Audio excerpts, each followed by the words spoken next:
The morning Thomas Hartwell died, the sky above the ranch was perfectly clear. That was the detail that stayed with Evelyn longest.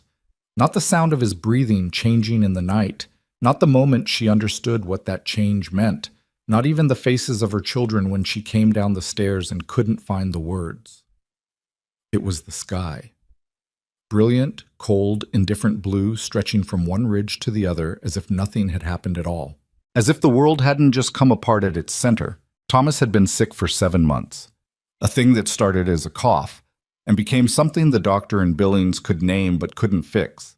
They'd had time, or what felt like time, enough for Thomas to sit with each child and say the things a father tries to say, enough for Evelyn to hold his hand through the worst nights and pretend she wasn't terrified of what came after.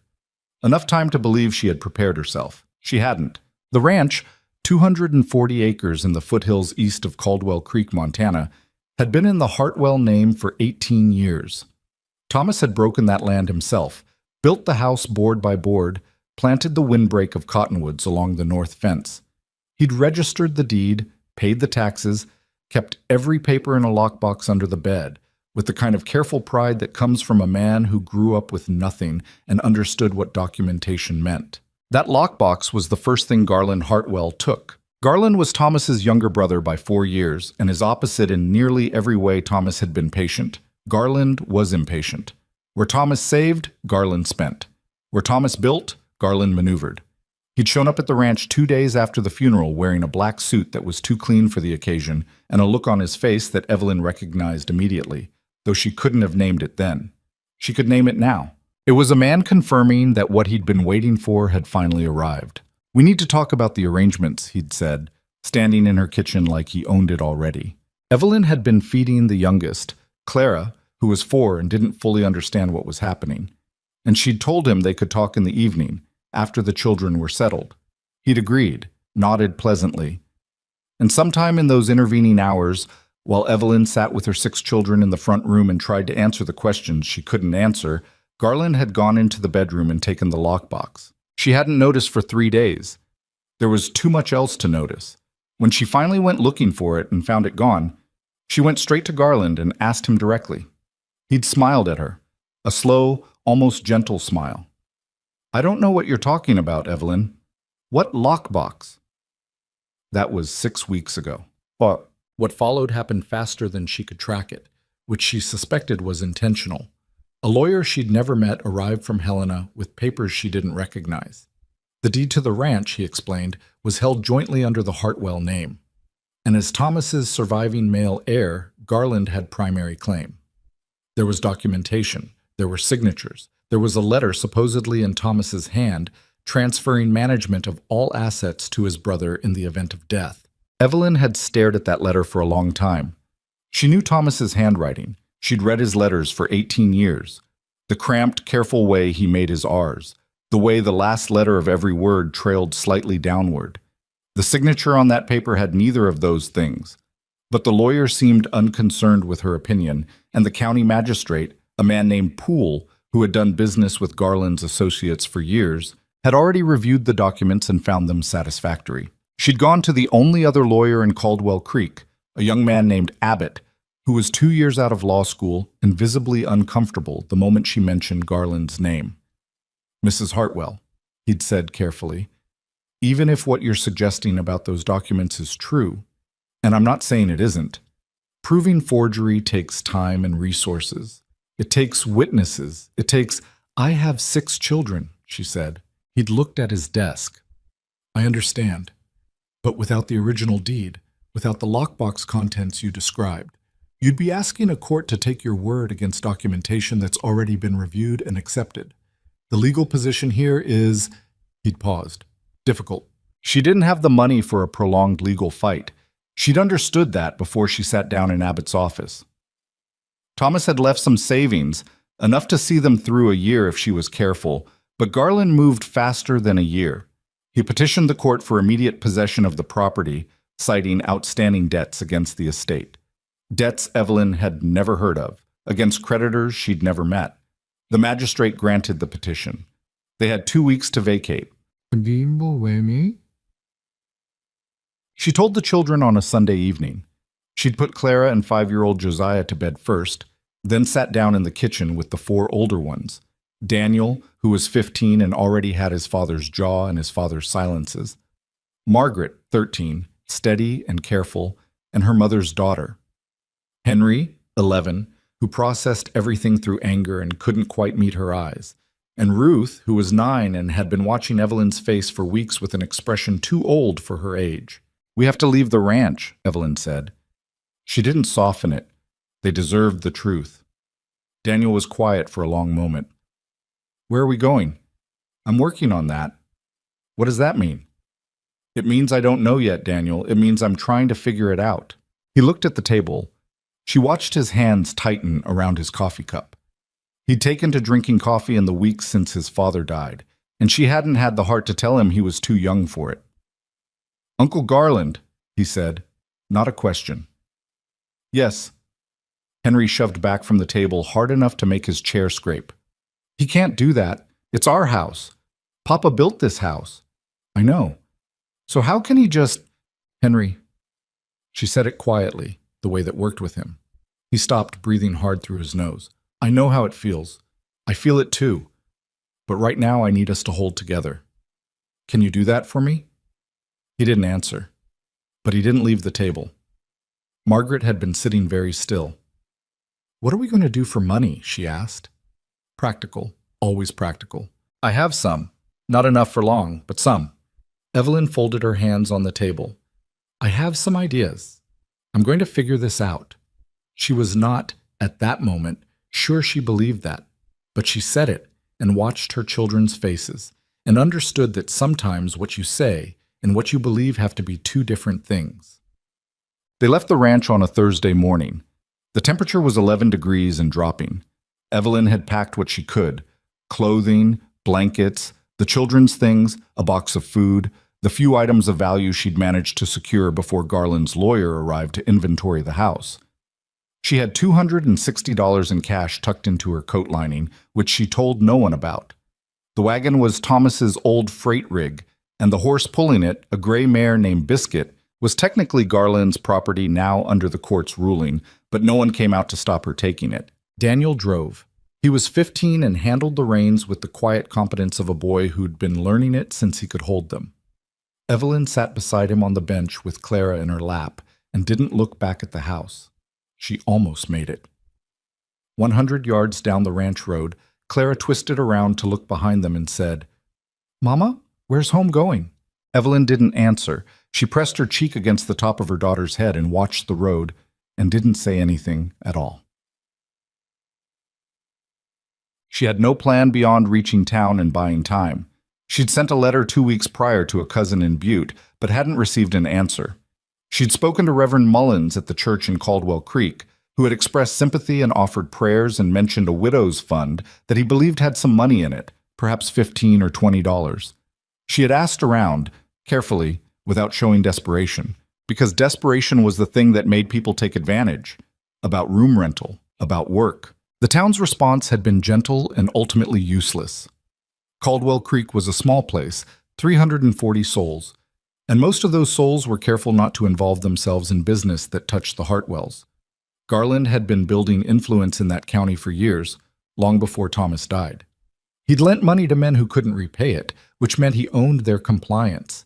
He'd done favors for the magistrate and several members of the town council. He was the kind of man who understood that the best power was the kind that never had to show itself. When Evelyn arrived in town with her 6 children and a wagon, she found that she had fewer friends than she'd thought. Mrs. Copeland at the dry goods store let her park the wagon behind the building and didn't charge her for it. Old Hector Finley at the livery agreed to keep Biscuit in exchange for Daniel mucking stalls in the morning. The Creekside Hotel's owner, a widow herself named Augusta Pratt, offered a room at reduced rate, $2 a night, which was still more than Evelyn could sustain. She'd been in town 11 days when the letter arrived. It was addressed to her in Garland's handwriting, delivered by his lawyer. The letter informed her that, as her husband's estate remained in process, and as she had not demonstrated the financial means to independently house and provision her 6 children, Garland Hartwell was petitioning the court to assume custodial authority over the children until such time as Evelyn could prove her capability as a provider. The hearing was scheduled for the following Tuesday. Evelyn read the letter 3 times in the small hotel room while her children slept around her. Then she folded it carefully, tucked it into her coat, and sat in the chair by the window looking out at the dark street below for a long time. She had known he would do this eventually. She had known, in the part of herself she tried not to listen to, that taking the land was not the end of it. Garland didn't want the land, or rather, he wanted the land, but the land wasn't the point.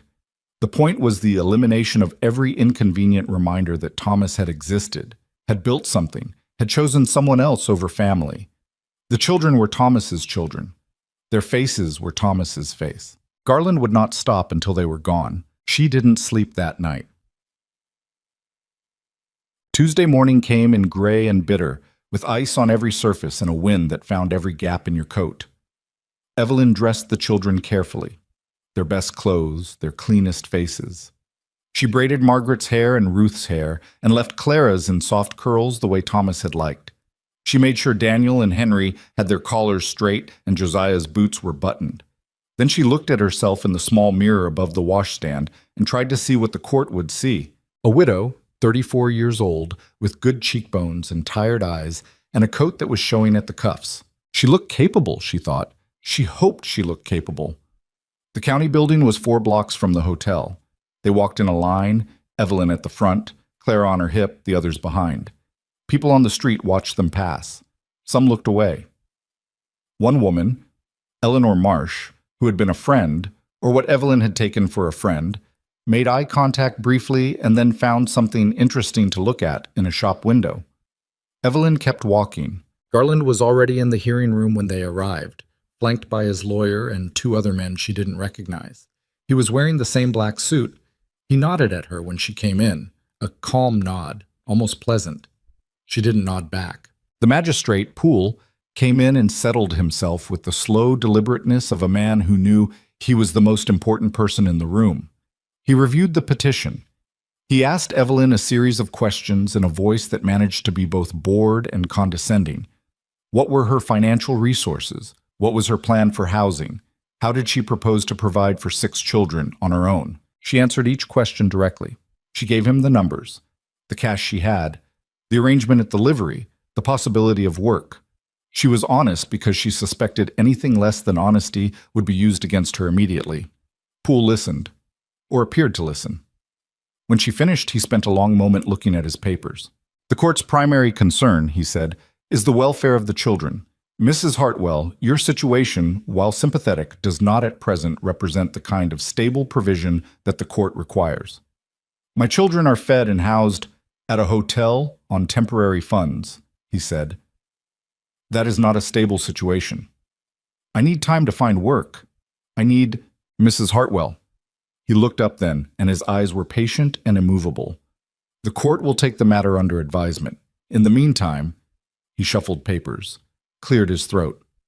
Given the circumstances and given the petition before us, the court sees fit to expedite matters. What followed took her completely off guard, and she understood later that this was the intention. There had been no realistic path through that hearing room. Garland had arranged things too carefully. The outcome had been decided before she walked in. The magistrate did not grant the petition outright. What he did was worse. He ruled that given the unsettled state of the estate and the unclear financial situation, the children could not be guaranteed adequate care under the current arrangements. He therefore ordered that the matter be resolved immediately, not by separating the children, not yet, but by placing them through what he called a public arrangement process. An auction of indenture, effectively, though he didn't use that word. The town would be given the opportunity to take in the children, individually or as a unit, providing care in exchange for their labor until they came of age or until Evelyn reestablished herself financially. That is not legal, Evelyn said. She said it very quietly. Mrs. Hartwell, this is a practical solution to an urgent problem. You are proposing to auction my children. The room was very quiet. Garland's lawyer wrote something on his notepad. Garland himself was looking out the window. Poole's expression didn't change. The arrangement is in the children's best interest. She wanted to scream. She held it down by main force. They are my children, my husband's children. I will not. The proceeding will be held this Friday, Poole said, and closed his folder. Good day, Mrs. Hartwell. Them. She fought it. She went back to Abbott's office that afternoon and stood in his doorway and told him what had happened and watched his face go carefully neutral. Evelyn, he said, even if the order is improper, and it may be, I'd need to look at the statutes, we're 3 days from Friday. There's no circuit judge within riding distance right now. The nearest appeals process, 3 days, she said. He looked genuinely pained. He was not a bad man. He was simply a careful one, and careful men did not help in situations like this. I'll write a letter of protest. I'll file it with the territorial office. But the timeline is 3 days, she said again. Yes. Thank you, Mr. Abbott. She walked out. She stood on the sidewalk in the cold for a moment. A man she didn't know walked past her without noticing she was there. Down the street, 2 boys were throwing snowballs at a fence post and laughing. Somewhere above the mountains, the sun was still up there, though you'd never know it from the gray of the sky. She went back to the hotel and told the children they were going for a walk.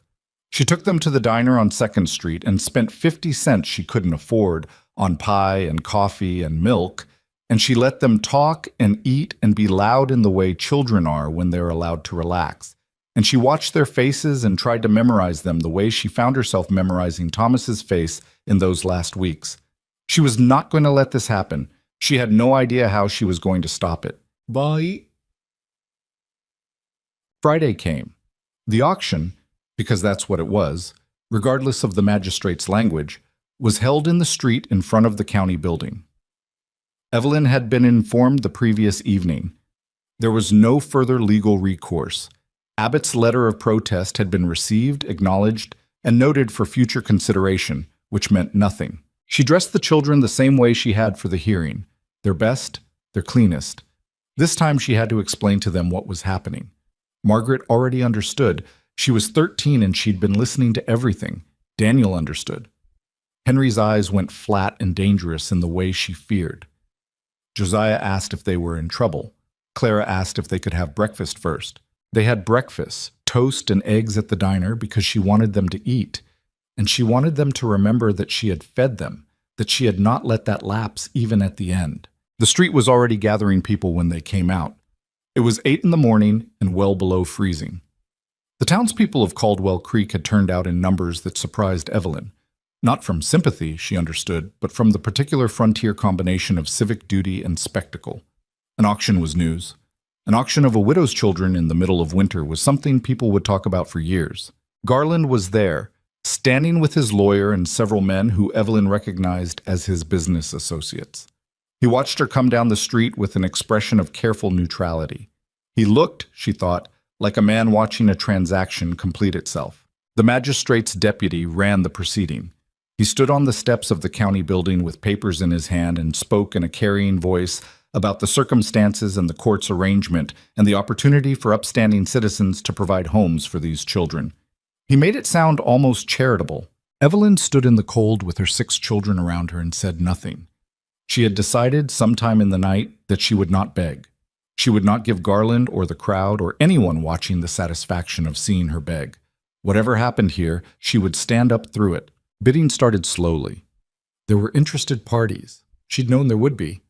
Frontier families often needed labor, and children old enough to work were a practical commodity, however ugly that reality was. A couple wanted Ruth, specifically. They had no children of their own, and the wife had been watching Ruth since they arrived. A farmer on the edge of town made an offer for Daniel and Henry together, noting they were old enough to be useful.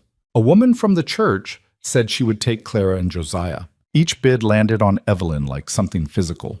She kept her hands loose at her sides. She watched her children's faces and did not let herself look at anything else. Margaret moved closer to her and took her hand. Evelyn held it. "Mama," Margaret said quietly. "I know," Evelyn said. "I know." The deputy was tallying bids, trying to work out how to split the children in a way the bidders found acceptable. The crowd was involved now, in the way crowds get when something human and awful is happening. Some people were uncomfortable. Some were engaged. Some were watching Garland, who stood very still. Then, from the back of the crowd, someone spoke. "I'll take all of them." The voice was unhurried, not loud but carrying, the kind of voice that had learned in some contexts that required it, how to make itself heard without raising itself. Several people turned. The man standing at the edge of the crowd was somewhere around 40, broad in the shoulders, with a face that was brown from weather and had a quality of stillness to it that was different from Garland's stillness. Garland's stillness was the stillness of a man waiting for something. This was the stillness of a man who had already waited and come out the other side. He was not someone Evelyn recognized. He was dressed for cold work, heavy coat, worn boots, no pretense to it. His hat was pulled down against the wind. The deputy looked up from his papers. "Sir, the current total for placement of all 6 children." "I heard it," the man said. "I said I'll take all of them." He looked at the deputy. "That includes the mother." The murmur in the crowd was immediate. Garland, for the first time since Evelyn had arrived, moved. Not much, just a slight shift of his weight, but she caught it. The deputy hesitated. "Sir, the arrangement is for the children specifically." "I'm aware. I'm also aware that the point of this proceeding is to ensure the children are cared for." He let that sit for a moment. "Their mother is the one who'd care for them. Seems to me you can't separate the two and call it a solution." The deputy looked at his papers, looked at the magistrate who had appeared on the steps. Poole's expression was unreadable. "The court has an authorized—" Poole began. "What's the authorized amount?" the man said. He wasn't arguing, he was just asking in the flat way of someone who expects a number. Poole told him. The man reached into his coat and produced a folded envelope that he'd clearly prepared in advance. He held it up. "I'll double it. For all 6 children and their mother as a unit. They go together, or the deal doesn't happen." Silence in the cold street. "Who are you?" Garland's lawyer said. The man looked at him. "Cole Mercer. I run a ranch up in the Boulder Valley." "I've never heard of you." "That doesn't change what's in the envelope," Cole said. The crowd sorted itself into 2 reactions, fascination and disapproval. Evelyn could hear both from where she stood. This wasn't how this was supposed to go. A man from outside town arriving to spend money no one had expected, disrupting an outcome that had been, if not openly acknowledged, generally anticipated. People looked at Garland. Garland's face had gone very still. Poole was caught between several things, and Evelyn watched him work through them. The court's arrangement was technically about the children. It did not explicitly include or exclude her. The man, Mercer, had made a legal offer above the requested amount. Blocking it without cause would be difficult to justify in writing, which the territorial office letter from Abbott had made them all aware of. "Mr. Mercer," Poole said finally, "you understand this arrangement would require you to provide for the children until—" "I understand what I'm agreeing to," Cole said. "Do you have a counteroffer?" No one did. The money was counted. The paperwork, such as it was signed. Evelyn signed her name where they told her to sign, next to Cole Mercer's, with hands that were cold enough that her signature came out shaky. She wasn't sure what she was signing, not fully. She wasn't sure what any of this meant. She was sure that her children were still with her. All of them. Clara still on her hip, Margaret's hand still in hers, Daniel standing at her left side, Henry at her right, Josiah pressed against the back of her legs, Ruth holding Josiah's hand. 6 children. All present. She could figure out the rest. When the signing was done, Cole Mercer looked at her for the first time since the whole thing started. He had gray eyes, she noticed. Patient gray eyes, with lines at the corners. "I've got a wagon around the corner," he said. "We should get moving before dark. It's a 3-hour drive." "Where are we going?" she asked. "My ranch. I've got room." He paused. "You can decide what to do from there." She looked at him for a long moment, trying to read him, trying to find the thing underneath, the motive, the angle she wasn't seeing. She'd grown up learning that when men did things, there was always something they wanted in return, and the question was whether the price was one you could afford. She couldn't find it. Not in 3 seconds of looking at a stranger's face in the middle of a frozen street while her children leaned against her. Maybe she was too tired. Maybe she wasn't thinking straight. Maybe there wasn't anything to find. "Mr. Mercer," she said. "Yes." "If you're expecting anything from this arrangement beyond what's written on those papers—" "I'm not," he said. Simple. Not defensive. Not performed. "My ranch is large enough for a family. It's been quiet for a long time, that's all." She looked at him another moment. Then she looked at her children. Clara had fallen asleep against her shoulder, which was both a relief and a small heartbreak. Daniel was watching Cole with the flat assessment of a boy trying to calculate whether this man could be trusted. Henry's fists were still slightly balled at his sides. "All right," she said. "Show us the wagon." He turned without drama and started walking. She followed him, and her children followed her, through the cold streets of Caldwell Creek, while what remained of the crowd watched, and Garland Hartwell watched, and the gray sky offered no opinion on any of it. Behind her, she did not look back at the county building, or the deputy, or the magistrate, or the man who had taken her land and tried to take her children. She looked at the street ahead and the broad back of the stranger who had, for reasons she hadn't yet determined, just bought her family's safety with his own money. She had survived the morning. That was enough to work with. The wagon was a good one, solid, well-maintained, with a canvas cover and enough blankets in the bed for the children to pile into together. Cole helped the little ones in without ceremony, held Clara while Evelyn climbed up, then handed Clara back without a word. Daniel took the seat beside him on the bench. Evelyn noted that and said nothing. They left Caldwell Creek as the morning was still young, heading north along the river road while the town fell behind them. The children were quiet. Even Henry was quiet, which Evelyn figured was the cold more than anything. Ruth had taken charge of Josiah in the wagon bed, the way she always did. Margaret sat beside Evelyn with her eyes on the road. "Are we safe?" Margaret asked very quietly. Evelyn considered the question. Considered the man holding the reins next to her daughter. Considered what she knew, which was almost nothing, and what she had, which was her children and her wits, and $260 sewn into her coat lining. "For right now," she said. "Yes."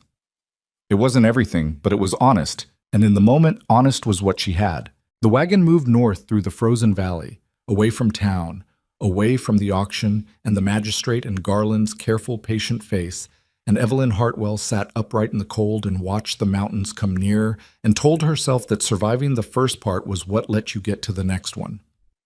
She had survived. She was still here. Her children were still beside her. For now, that had to be enough. The road north out of Caldwell Creek followed the river for the first hour, then climbed. The valley floor dropped away behind them, replaced by rising terrain and timber, and the kind of silence that only existed this far from town. A silence with texture to it, weighted by snow and distance and the particular absence of human noise. The children had gone quiet in the wagon bed not long after they left, and Evelyn didn't know whether they were sleeping or simply too overwhelmed to speak. Either way, she let them be. Cole Mercer drove this way he did most things. She was already learning, without excess. His hands on the reins were steady but not rigid, responding to the road shifts with the casual competence of a man who had driven this particular route enough times that his body knew it without his mind having to engage. He didn't try to fill the silence with conversation. He didn't offer reassurances or explanations. He simply drove. Daniel sat between them on the bench, which Evelyn understood was not an accident. Her son had positioned himself there deliberately, and she loved him for it and worried about him for it in equal measure. He was 15 years old and had decided somewhere in the past 6 weeks that he was the man of the family now. She hadn't corrected him because she needed him and because there hadn't been time, but looking at the set of his jaw and the careful way he watched Cole from the corner of his eye, she thought that particular decision was going to cost him something before long. "How far is it?" Daniel asked. His voice came out steadier than she expected. 3 hours, give or take, Cole said. "Depends on how the road's holding. There was drifting yesterday near the upper pass. What's the ranch called?" Cole glanced at him briefly. "Mercer Ranch. I haven't gotten around to something more poetic."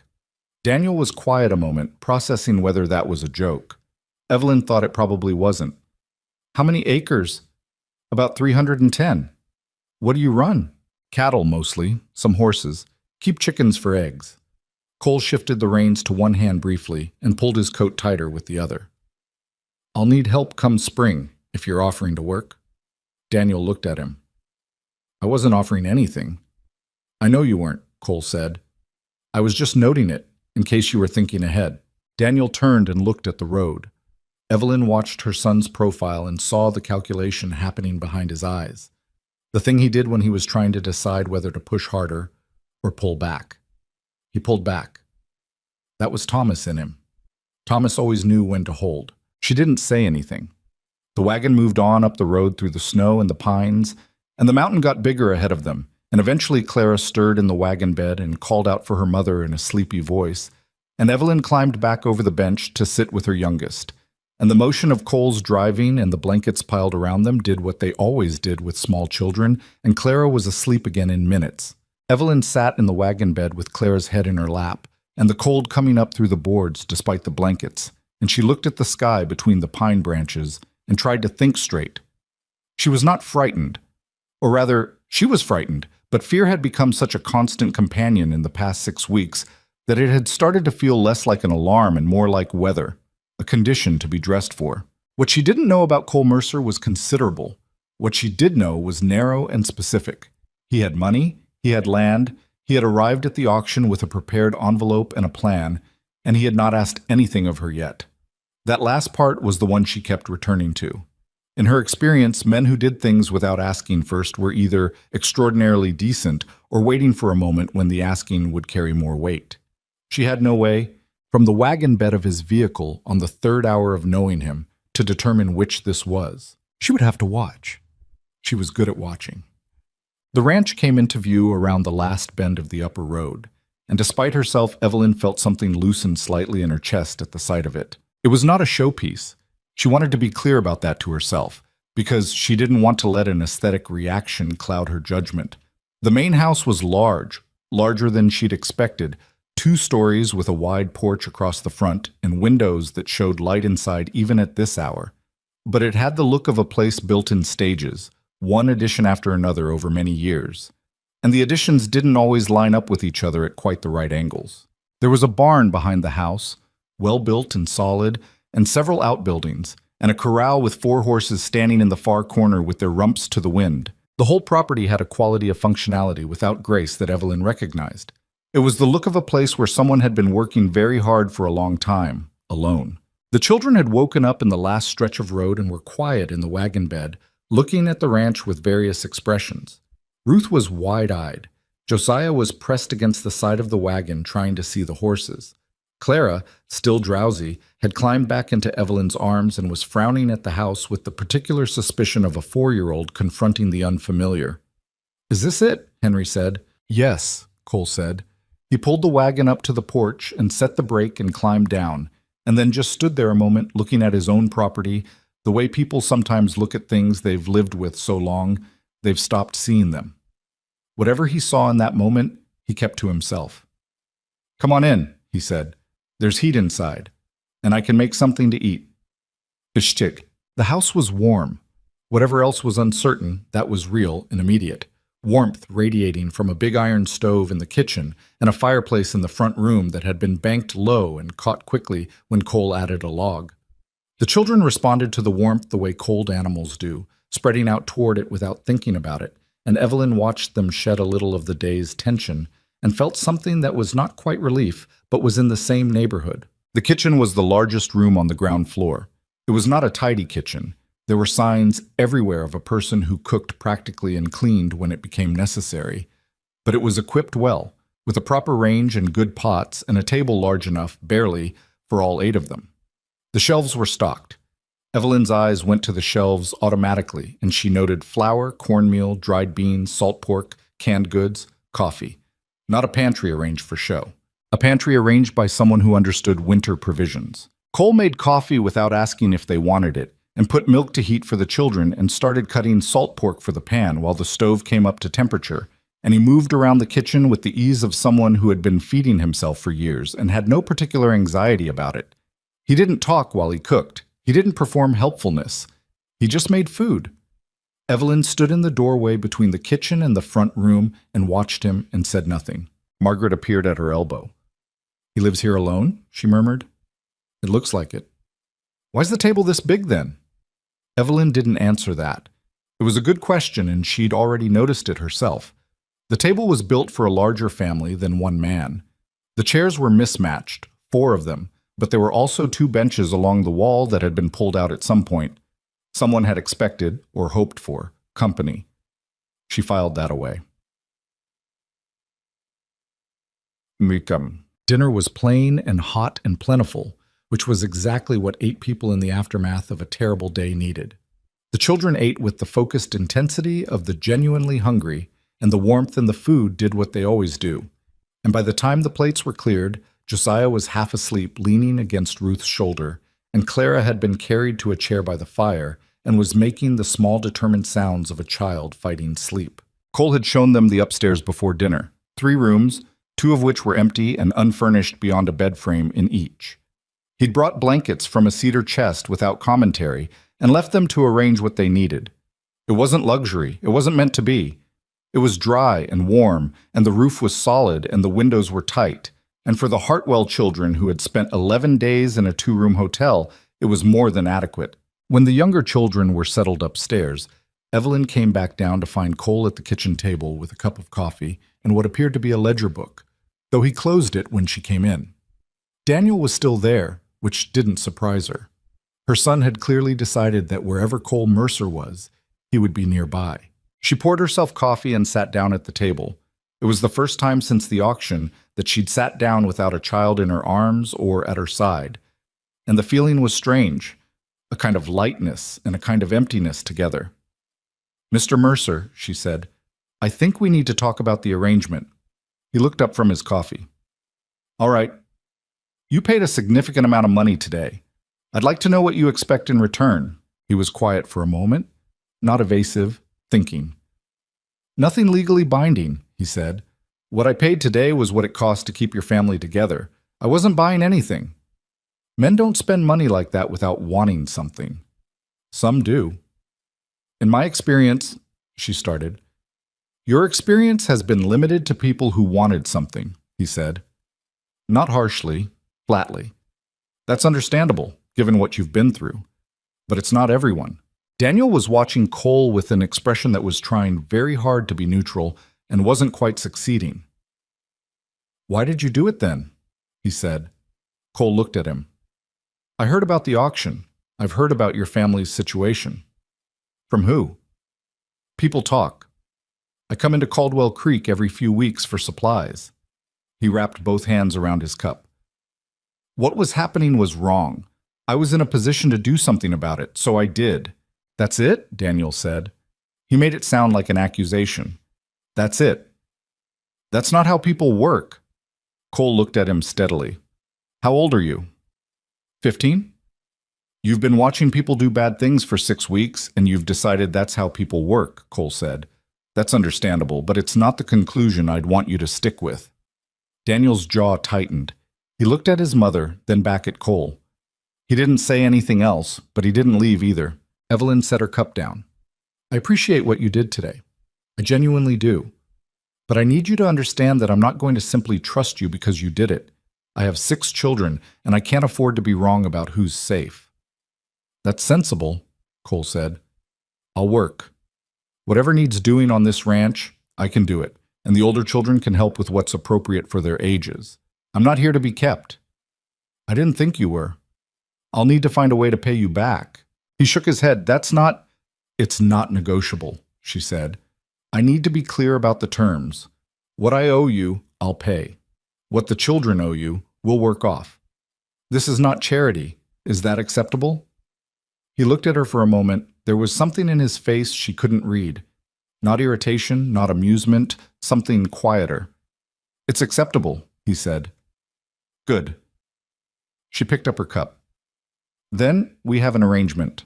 Okay. The first week was strange in the way all necessary adjacency with strangers is strange.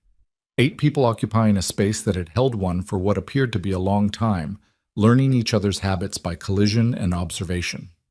Cole woke before dawn every morning, which Evelyn discovered because she also woke before dawn.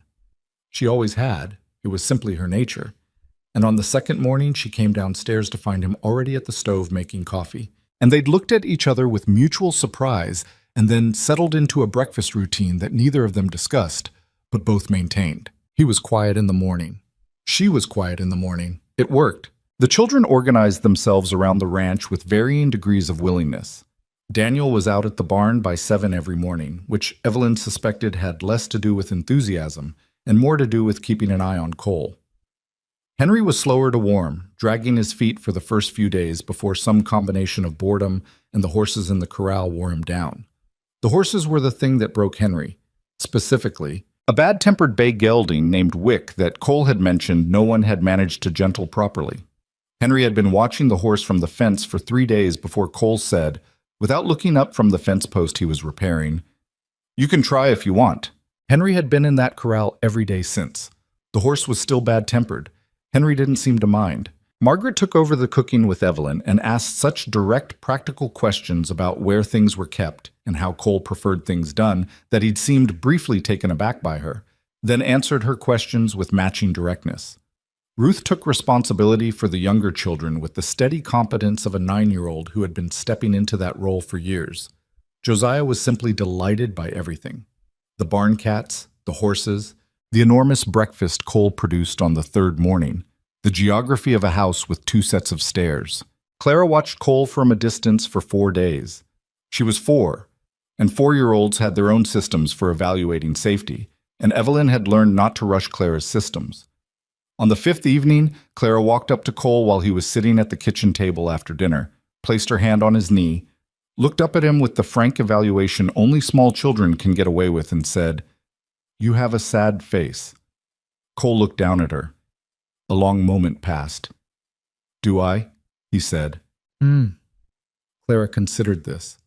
Papa had a sad face sometimes, when he thought we weren't looking. "Clara," Evelyn started. "It's fine," Cole said quietly.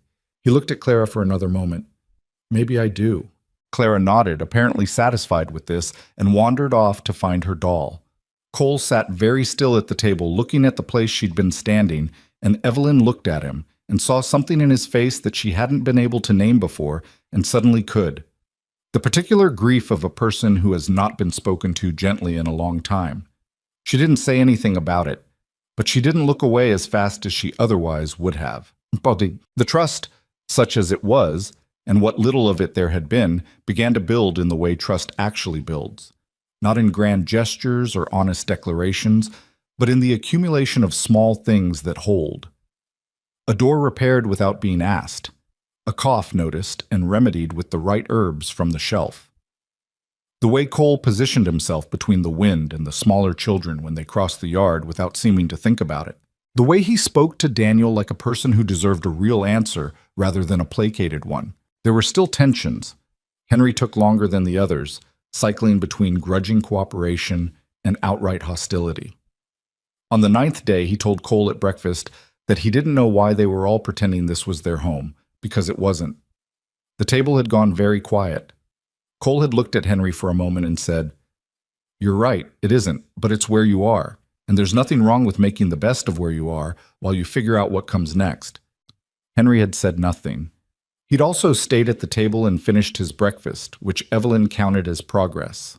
She and Cole fell into a rhythm of evening conversation that neither of them had planned. After the children were in bed and the kitchen was cleaned, there was a natural period where the house settled and the fire burned low, and they were both people who sat up late. They talked about practical things at first: the ranch, the winter ahead, what work needed doing, what the children could handle. Cole was straightforward and specific and didn't waste words, which she appreciated because she was the same way.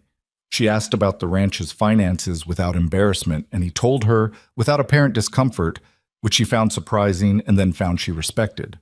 It was on the 12th evening that she finally asked the question she'd been carrying. "The table in the kitchen," she said. "It was built for more people."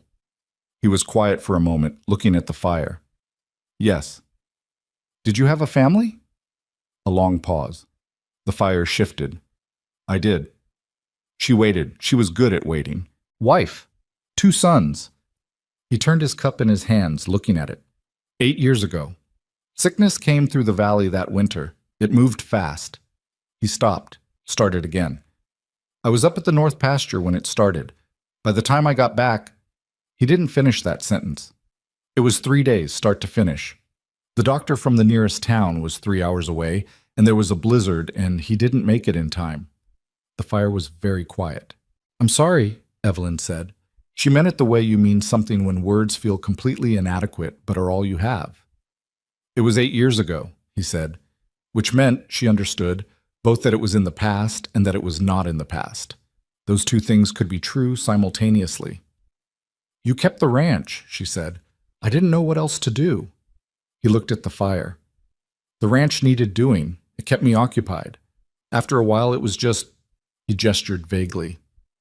"What I was." She thought about that. Thought about a man alone in a house with a large table and 2 empty upstairs rooms for 8 years. "When you came to that auction," she said carefully, "was part of it—" "Maybe," he said, before she could finish. He looked at her then, directly, the gray eyes steady. "I'm not pretending it was purely selfless. I've been alone a long time and the ranch is too much for one person, and I was—" He stopped. "I was ready for things to be different. But that's not the same as wanting anything from you, Mrs. Hartwell. What you said the first night about the terms. That was right. That's what this is." She held that for a moment. It was an honest answer. It was the most honest thing anyone had said to her in months, maybe. She had gotten so accustomed to people saying things that were only the surface of other things. "All right," she said. "All right? I believe you." She picked up her cup. "That doesn't mean I'm not still watching." Something shifted at the corner of his mouth that might have been the beginning of a smile. "I wouldn't expect anything different." Quote. She was in the barn with Margaret on the 15th day. They'd been helping with the horses, or rather Margaret had been helping while Evelyn tried to remember what she knew about horsemanship and found it coming back in fragments. When Daniel appeared in the barn door with his face arranged in the particular way he arranged it, when he had news he hadn't decided how to deliver. "What is it?" Evelyn said immediately. "There's a man at the house," Daniel said. "Came up the road about 10 minutes ago. He's got papers." She was out of the barn before he finished. Daniel fell into step beside her and Margaret came after, and by the time they reached the porch, Cole was already there, standing at the top of the steps with his arms at his sides while a man in a clerk's coat stood at the bottom with an envelope in his hand. She recognized the clerk. His name was Finch, and he worked for the magistrate's office. "Mrs. Hartwell," Finch said when he saw her. He had the look of a man doing a job he didn't enjoy. "Mr. Finch." She stopped at Cole's side. "What is this?" He held out the envelope. She took it and opened it and read it while everyone waited. It was worse than she expected, and she had expected something bad. The document was from the county court, from Magistrate Poole, and it stated that the prior arrangement regarding the Hartwell children, specifically the terms under which they had been placed, was under review. The review had been initiated at the request of a petitioner. The petitioner's name was Garland Hartwell. The document further stated that Garland had filed a separate challenge, asserting that Cole Mercer had no legitimate legal claim to assume care of the children and had potentially circumvented the proper process at the auction. It requested that Evelyn and the children present themselves in Caldwell Creek within the week for a formal review. There was a second page. She almost didn't read it. The first had already closed something cold in her chest. But she read it. It stated that pending the review, Garland Hartwell was asserting custodial rights over the children as the surviving male heir of the family and was formally requesting that the court enforce those rights. She stood on the porch and read the document twice. The cold came up through her boots and the wind pulled at the paper in her hands. "Mrs. Hartwell," Finch said, "I'm just the delivery us." "I know," she said. "Thank you for coming all this way." He nodded and went back to his horse and rode down the road. She stood holding the papers. Cole said, "How bad?" She handed him the document without speaking. He read it. His expression didn't change, but she'd learned in 2 weeks that his expressions rarely did. Daniel had moved up beside her. She could feel him reading the paper over Cole's arm. She watched his face and saw the moment he understood what it said, and watched the careful thing he'd built over 2 weeks. The cautious stability, the managed anxiety, crack along an invisible line. "He's doing it again," Daniel said. His voice was very flat. "He's just going to keep doing it." "Yes," Evelyn said. "So what do we do?" She looked at Cole. Cole looked at her. Neither of them had an answer yet. Not a real one, not the kind that counted. What she had was a document and a week's deadline, and a man standing beside her who had 8 days ago been a stranger. "We think," she said, "and then we decide." Daniel made a sound that was not quite a word. He went inside. She heard his feet on the stairs and then the sound of a door closing. Not slammed, just closed, which in some ways was worse. Margaret was standing in the barn door behind them, far enough away to give them space, but close enough to see everything. Evelyn looked at her daughter and gave her the small nod that meant, "I know, and it's not over," and go back inside. Margaret gave her a look in return that was her father's look, the one that said, "I will if you need me to, but I'm here," and went. Evelyn turned back to the porch railing and the road and the gray sky over the mountains. "He's not going to stop," she said quietly. "No," Cole said. He was still holding the papers. "The court is his. The magistrate is his. If we go back to Caldwell Creek for a formal review, I know." "So what does that leave?" He was quiet for a moment. Not the quiet of someone with nothing to say, but the quiet of someone working through something carefully. The wind moved through the cottonwoods at the edge of the yard, and they stood in it without moving. "There's something I've been thinking about," Cole said finally. She looked at him. "Tell me. Your husband's lockbox. The documents Garland took. What about them? If those documents exist, the real deed, the real will, Garland has them somewhere. You don't destroy evidence like that. You keep it because you might need to use it later, or because the kind of man who steals things doesn't throw anything away." She understood where he was going, slowly, and the feeling that came with it was complicated, something between hope and a kind of sick fear. "The ranch house," she said. "He's been there 6 weeks. He's had time to settle. His papers would be somewhere on that property." He paused. "It would be risky." "Yes." "Getting caught would make things significantly worse." "Yes." He looked at her. "I wasn't suggesting it." "I know." She looked back at him. "I am." The silence stretched between them. Above the mountains, the sky was doing what it did all winter, turning colors that were beautiful and cold at the same time, indifferent and spectacular. Evelyn watched it and thought about Thomas, and thought about 6 children upstairs, and thought about a man she'd known for 2 weeks who had told her the worst thing that had ever happened to him because she'd asked a direct question and he was an honest person. "I'll need to know the property," she said, "the layout of the house, where he'd most likely keep documents. You'd know that better than I would." "Yes." She straightened. "I'll think it through." She took the papers back from him and folded them precisely and put them in her coat pocket. Then she went inside to find Daniel. He needed to know that the crack in the wall wasn't the end of the wall, and she was the only one who could tell him that, and she was going to have to believe it herself first, which she was almost certain she could manage. She climbed the stairs. The house creaked under her feet in the way old houses do, not threateningly, just acknowledging her weight, her presence, the fact that she was here and moving through it. Below, she heard Cole come in from the cold. She heard him put another log on the fire. She knocked on Daniel's door. "It's me," she said. A pause, then, "Come in." She went in. The plan took 3 days to build and had holes in it that neither of them could fully close. Evelyn laid it out on the kitchen table the evening after Finch's visit, once the younger children were in bed, and Daniel had come back downstairs with the red-rimmed eyes of a boy who had allowed himself to feel something in private and was now done with it. She'd drawn the ranch from memory on the back of an old supply list. The house, the outbuildings, the fence lines, the approach road, and the dry creek bed that ran along the property's western edge. Her memory of the place was specific in the way that 18 years of living somewhere makes things specific.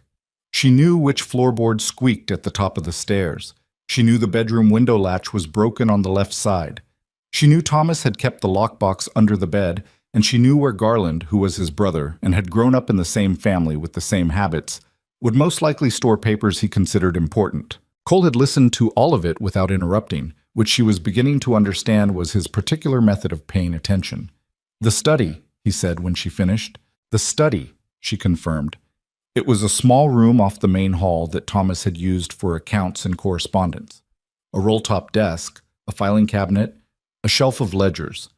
If Garland had settled into the house the way she believed he had, assuming ownership, performing the role, he would have taken that room as his own. The papers would be there. "How do we get in without being seen?" "The west side of this house has no windows on the ground floor. There's a door into the laundry room that's never locked properly. The frame warped years ago, and the bolt doesn't sit right. Thomas always meant to fix it and never did." She looked at the drawing. If we come in along the creek bed, we stay off the road entirely. There's a stand of willows along the south bank that gives cover to within 50 yards of the house. What about the hands? Garland brought 2 men with him when he came to clear us out. I don't know if he's hired more since. She paused. The bunkhouse is on the east side. If we come from the west, we shouldn't cross their path, assuming they stay where they're supposed to. Assuming, Daniel said. He was sitting at the end of the table with his arms folded, not quite part of the conversation and not quite separate from it. Yes, Evelyn said, assuming. I want to come. No. Mama. Daniel. She looked at him directly. If something goes wrong, someone needs to be here with the children. Someone they trust. That's you. She held his gaze until he looked down. That's not a small thing. That's the most important thing. He didn't agree, not aloud, but he didn't argue further. Cole said, when? She thought about it. The document gave them a week. The formal review was in 5 days now. If they went too soon and were caught, there would be no time to do anything with what they found. If they went too late and were caught, there would be no point. Thursday night, she said. It gives us 2 days to prepare and 2 days to get to an attorney with what we find before the review. That's tight. Yes. He looked at the drawing for a moment. We'll need to leave by 10 o'clock, be on the property by midnight, out before 2. I know the house. I can move through it in the dark. He nodded once. The conversation was over in the practical sense, though neither of them moved from the table right away. The fire in the hearth had burned down to coals, and the kitchen was cooling at the edges, and the nighttime sounds of the ranch had settled into their familiar pattern. The creak of the house contracting in the cold, the distant sound of a horse shifting in the barn. Evelyn looked at her drawing, looked at the lines she'd made from memory representing the place where she'd built her life and lost it, and thought about walking back into it in the dark like a thief. The thought produced something she hadn't expected.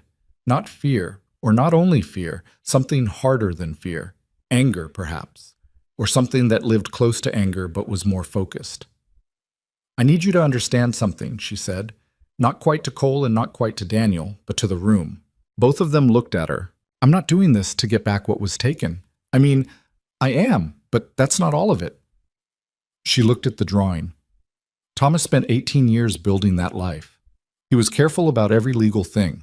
He registered everything. He documented everything, because he knew that a man without documentation had nothing that anyone was obligated to honor. Garland knew that too, which is why he took the lockbox. He took the proof because he understood that the proof was the thing. She folded the drawing carefully. What we're going to get Thursday night isn't just our land. It's the record that Thomas existed, that he built something and intended for it to go to his children. I will not let Garland erase that. The kitchen was very quiet. All right, Cole said. Daniel said nothing. He was looking at the table with the expression he got when something had hit him in a place he wasn't prepared for. After a moment, he got up and pushed in his chair and said goodnight in a voice that was slightly unsteady and went upstairs. Evelyn listened to his footsteps and then the quiet after. She looked at Cole. Thank you, she said. For what? For not telling me the risks again. Something moved in his face. Not a smile, not quite, but something that acknowledged the moment without performing it. He picked up the drawing and looked at it once more and set it down. Get some sleep, he said. Thursday's going to be a long night. Tim. The 2 days between felt both very long and very short, which was the particular quality of time when you were waiting for something that frightened you. Evelyn moved through the ranch's rhythms with deliberate normalcy. Meals and laundry and the mending that had piled up, the ongoing task of making 6 children feel stable in an unstable situation. She was good at that, or had become good at it. Thomas had been sick for 7 months, and she'd spent those months learning the skill of performing steadiness when she didn't feel it, because her children watched her face to understand what was happening, and she couldn't afford to let her face tell them the truth all the time. Cole spent Thursday afternoon in the barn doing something with the horses that gave him a reason to be outside and away from the house. Evelyn noticed he did this, manufactured distance when the walls got too close. And she recognized it because she did the same thing in a different way, retreating into task and motion. She told Margaret on Thursday morning. She had debated not telling her, but Margaret was 13 and had been watching everything with those careful eyes, and would know something was happening regardless. And Evelyn believed her daughter deserved the truth. "How dangerous is it?" Margaret asked. She was standing at the kitchen counter chopping carrots with the focused attention she gave everything, and she didn't stop when she asked. "There's risk," Evelyn said. "If we're caught, it makes things worse. If we're not caught, and we find what I think we'll find, it changes everything." "What if the documents aren't there?" "Then we've still learned something." Margaret was quiet for a moment. "You trust him." She didn't say Cole's name. She didn't need to. Evelyn considered the question honestly. "I trust that his interests and mine are aligned right now," she said. "That's not the same thing."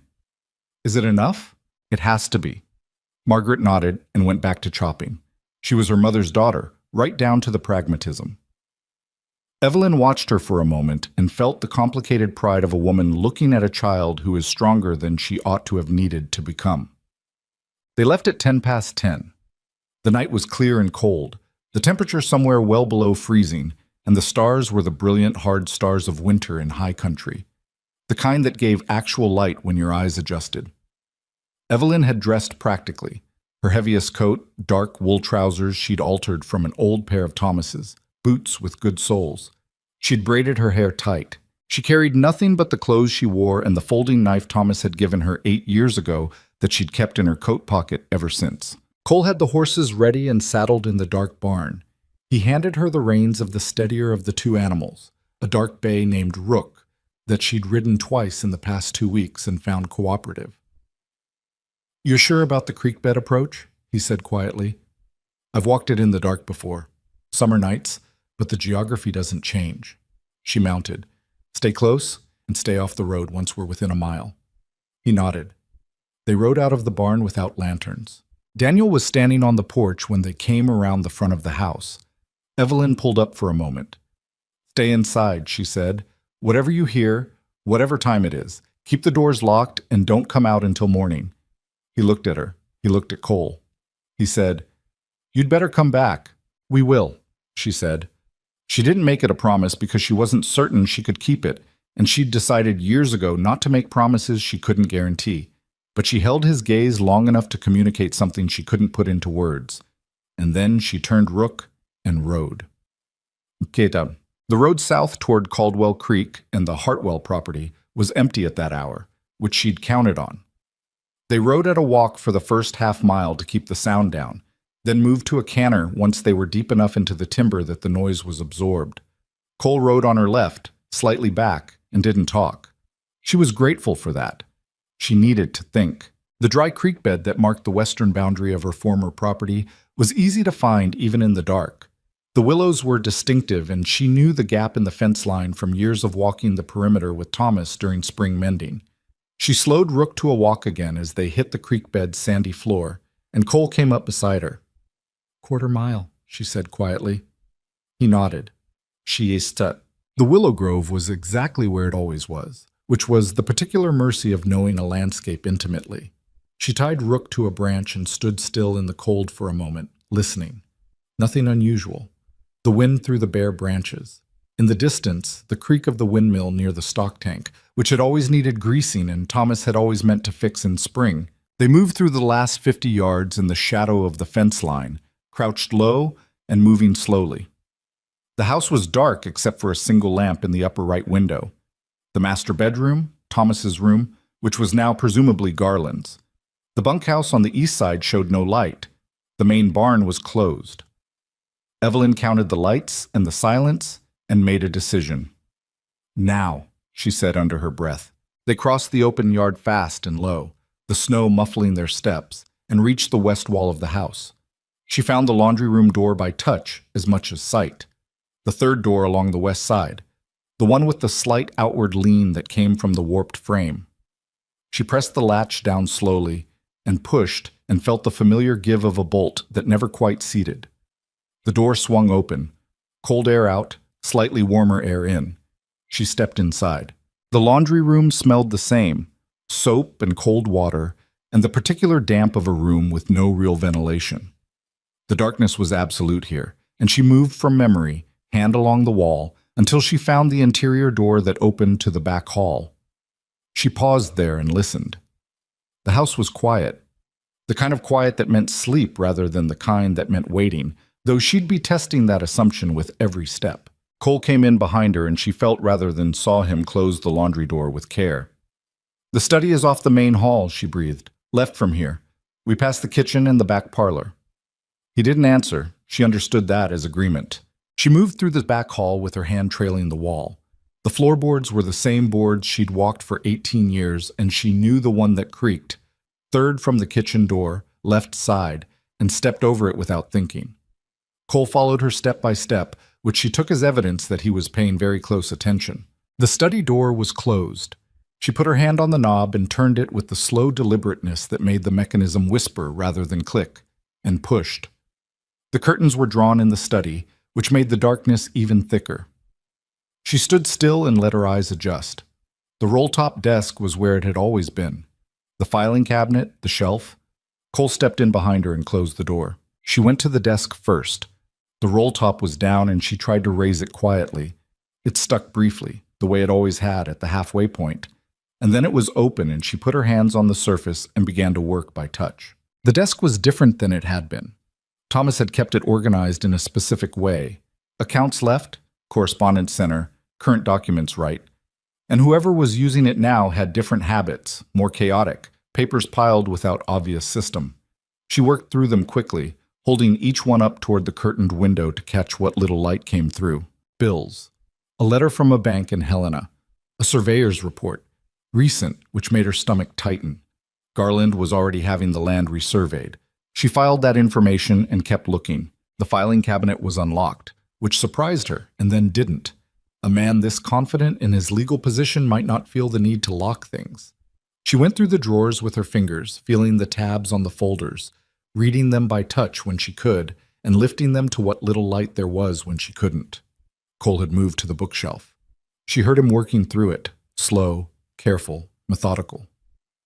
She was in the third drawer when she found the lockbox. It was sitting behind a row of files near the back of the drawer, which was almost careless, but then perhaps Garland had calculated that the best hiding place was the place that wasn't hidden at all. She recognized it by shape and weight before she could see it. Thomas's lockbox. She'd last seen it under their bed before it vanished. She lifted it out. It was locked. She'd expected that. She set it on the desk and stood there for a moment. A locked box in the dark, 2 hours from dawn, 50 yards from a man who would use it to destroy her family if he caught them here. "Cole," she breathed. He was beside her in 3 steps. She pressed the box into his hands and felt him assess it. Weight, lock type, the thin seam where the lid met the body. "Can you open it?" He was quiet for a moment. "Yes, it'll make noise." "How much?" "Some." She listened to the house. Still quiet. The lamp upstairs was still on. "Do it." She kept her hand on the study door and listened while Cole worked. She could hear what he was doing only barely. A soft scrape of metal, then silence, then another pass at the lock. It took longer than she would have liked. Her heart was doing something unpleasant in her chest, and she was consciously regulating her breathing the way she'd learned to do in the months of Thomas's illness, a skill she would have preferred not to have needed. The lock gave with a click that sounded enormous in the quiet room. She turned. Cole had the box open. He'd moved to the desk and had his head down over the contents, and she crossed to him in 2 steps. The first thing she saw was Thomas's handwriting. The actual deed to the Hartwell property, registered and stamped, with Thomas's real signature at the bottom. The filing date was 18 years ago, 1 month after they'd broken the first ground. She had not seen this document in 6 weeks, and the sight of it made something tear loose in the middle of her chest that she couldn't stop. Some held thing releasing all at once, and she pressed her hand over her mouth and stood there for 3 seconds, not breathing. Then she kept looking. The will was there. Thomas's actual will, handwritten and witnessed, dated 14 months ago. During his illness, when he'd known he was dying and had done what careful men do and put things in order. She scanned it fast in the darkness, enough to confirm what she knew it said: the property and all assets to Evelyn Hartwell, to be held in trust for their children. No provision for Garland, no joint ownership, nothing that resembled the document the magistrate had reviewed. And below the will, folded together, was something she hadn't expected. 2 documents in Garland's handwriting. Drafts, or what appeared to be drafts. The same fraudulent letter of transfer that the court had accepted, in two different versions, the second with corrections marked in the margins. Evidence of composition, evidence of revision. Not a letter Thomas had written and signed, a letter that had been drafted and refined by someone else entirely. Her hands were shaking. She became aware of this and was annoyed by it and held the document steady through main force. "This is it," she said, barely sound. Cole looked at what she was holding.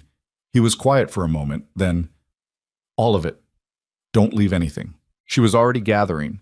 She took the deed, the will, both draft versions of the fraudulent letter, and two additional documents she found beneath them. Correspondence between Garland and someone in Helena that referenced the plan in terms oblique enough to require interpretation, but damning enough to be worth having. She folded everything flat and tucked it inside her coat, against her body. "We need to go," Cole said. "Yes." She closed the lockbox and put it back in the drawer where she'd found it, and closed the drawer. She lowered the roll top on the desk. She looked around the study to see if anything was visibly disturbed. In the dark, it was hard to tell. She would have to trust that it was close enough. Cole was already at the study door listening. He turned and gave her a look that she read as clear, and she followed him out into the hall. They made it as far as the kitchen. The lamp appeared from the back stairs, a hand-carried lamp, moving fast, held by a man coming down the stairs in his boots with a coat thrown over his nightclothes. He was not Garland. He was one of Garland's men, the one she recognized as the foreman he'd brought from Helena, a large man named Briggs, who was already looking toward the kitchen before the lamplight fully reached it. He saw them.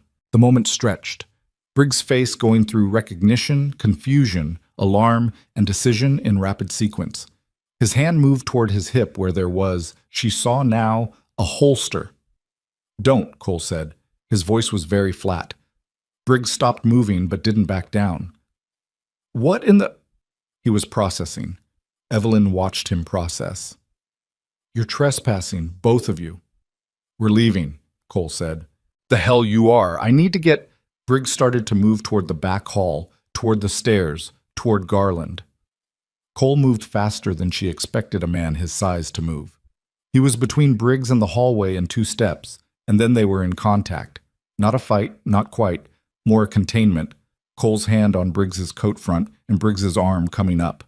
The lamp swung and nearly went out and steadied. Evelyn didn't stand there watching. She went for the laundry room door, got it open, looked back. Cole had Briggs turned against the wall with one arm twisted up and the lamp on the kitchen floor where it had landed somehow without breaking. "Go," Cole said to her. "Cole, I'm right behind you. Go." She went. Across the yard in the dark, low and fast, back through the 50 yards of open space that felt 10 times longer than it had going the other way, and into the willow cover. She was untying Rook when Cole came through the fence line at a run. He was breathing hard. He had a cut over one eye that she could see, even in the dark, bleeding freely down the side of his face. "Mount up," he said. He was already at his horse. "Are you—" "Mount up, Evelyn." She mounted. They rode. They rode hard for the first mile, staying off the road and cutting north through the timber where the ground was rough, and the branches came close in the dark, and there was every chance of a horse putting a foot wrong. Neither of them spoke. Evelyn kept her head low and her hands steady, and trusted Rook to find footing in the dark the way horses do when they're given the chance. It was only when they'd put 2 solid miles between themselves and the property, and the timber had thinned enough that she could hear nothing behind them, that Cole slowed to a walk and she matched him. She said, "How bad is the cut?" "Not bad." "You're bleeding on your coat." "It'll dry." She rode beside him in the dark and tried to get her heart rate back to something manageable. The documents were still inside her coat, pressed against her body. She could feel the slight stiffness of the folded papers against her ribs. "He'll go to Garland," she said. "Briggs." "Yes. Tonight, probably. They'll know we were there. They'll know someone was there. They won't know what we took until Garland goes to the study." He paused. "If we're lucky, that's not until morning. And if we're not lucky, then we ride faster." She considered the road ahead of them. 3 hours back to Cole's ranch, 2 hours of night left, and then whatever daylight brought. "We can't go to Abbott," she said. He's He's not strong enough for this. No. The territorial office letter. Garland's lawyer will know about that. He'll know there's been a protest filed. She thought out loud, the way she sometimes did when she needed to hear the problem in the air rather than just in her head. There's a circuit judge. He comes through the region. Thomas mentioned it once. A judge out of the territorial capital who isn't Poole's appointment. His name is Carver, Cole said. I know of him. He was in Billings 2 weeks ago. She turned and looked at him. How do you know that? I asked around. After Finch brought those papers, I asked around. He looked ahead at the road. A man named Carver, appointed directly by the territorial government. He's not Poole's man. He's not anyone's man, particularly. Can we reach him before the review? We'd have to ride tomorrow. Send a rider to Billings tonight, actually, and hope he's still there or has left a forwarding address. He stopped. It's not certain. Nothing about this is certain. No. She looked at the dark road, at the mountains ahead of them, Cole's ranch somewhere up in them, where 6 children were sleeping. Or not sleeping, probably, because Daniel didn't sleep when he was waiting, and Margaret didn't either. They'd be up there in the dark ranch house running through scenarios. Cole, she said. Yes. When we get back. If this doesn't work. She stopped, tried again. If we go to that review and Garland's position holds, if the court sides with him, it won't. But if it does. He was quiet for a moment. Then we find another way. There's always another step. Is there? There's always another step, he said again. And this time the certainty in his voice was not the certainty of someone performing confidence. It was the certainty of a man who had been in places where he couldn't see the next step and had found it anyway, repeatedly, over 8 years of finding ways to keep going when there was no obvious reason to. Whatever happens in that courtroom, Evelyn, I'm not going to let your children be taken from you. I made a decision the day of the auction, and I don't walk back my decisions.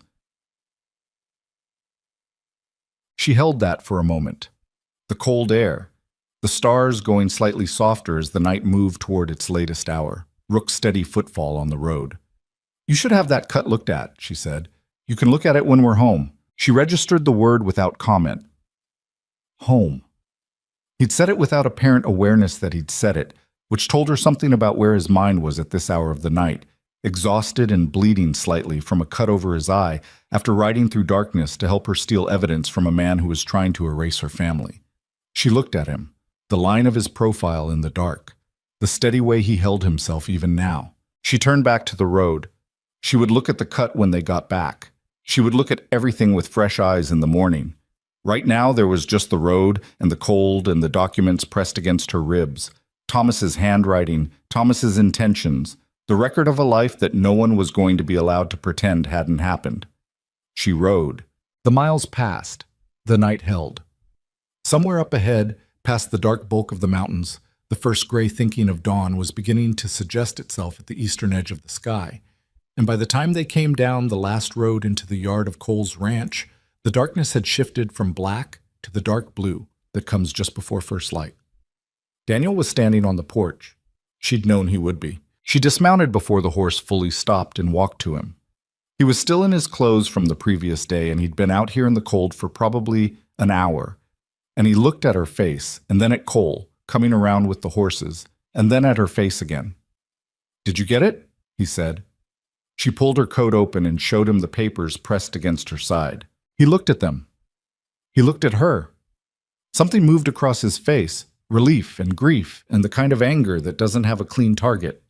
And then he pulled himself together with the effort she could actually see, the same effort she made 30 times a day. "Come inside," he said. "It's cold." They went inside. The fire was still going. Someone, Margaret she suspected, had kept it up through the night. The house was warm and smelled of wood smoke and the pine boards and the breakfast Margaret had apparently already started, because there was coffee hot on the stove and biscuit dough on the counter, and her 13-year-old daughter appeared from the back of the house with flour on her hands and looked at the cut over Cole's eye and said, without missing a beat, "Sit down. I'll get the iodine." Cole sat. Evelyn set the documents on the kitchen table, smoothed them flat, and looked at them in the lamplight. Really looked at them, for the first time since she'd found them in the dark. Thomas's deed. Thomas's will. Garland's own handwriting caught in the act of constructing a lie. She put her hand on them, just for a moment, just to feel the paper under her palm. Then she straightened and turned to Cole and said, "We need a rider to Billings by first light." He was sitting still while Margaret worked on his cut with the practical lack of ceremony that characterized everything Margaret did. He winced once, the iodine, and then was still again. "I know someone who'll ride," he said. "Hector Finley's boy. He's fast and he's discreet. Can you reach him before dawn?" "I'll go myself." Margaret looked up from his forehead. "You're not going anywhere until I'm done with this." Cole looked at her. Evelyn watched her 13-year-old daughter hold a man's gaze without flinching. "Yes, ma'am," he said. Something released in Evelyn's chest. Not everything. There was still too much ahead for everything to release. But something. She pulled out a chair and sat down at the table across from the documents and her daughter and this man who had said the word home without knowing he'd said it. And she let herself sit for a moment and feel the weight of what they'd done and what it might mean and what still remained to be faced. The dawn was coming. The review was in 2 days. Somewhere in Caldwell Creek, a man named Garland Hartwell was either asleep or waking to discover that the papers he'd stolen were no longer quite as safe as he'd believed. She was not done.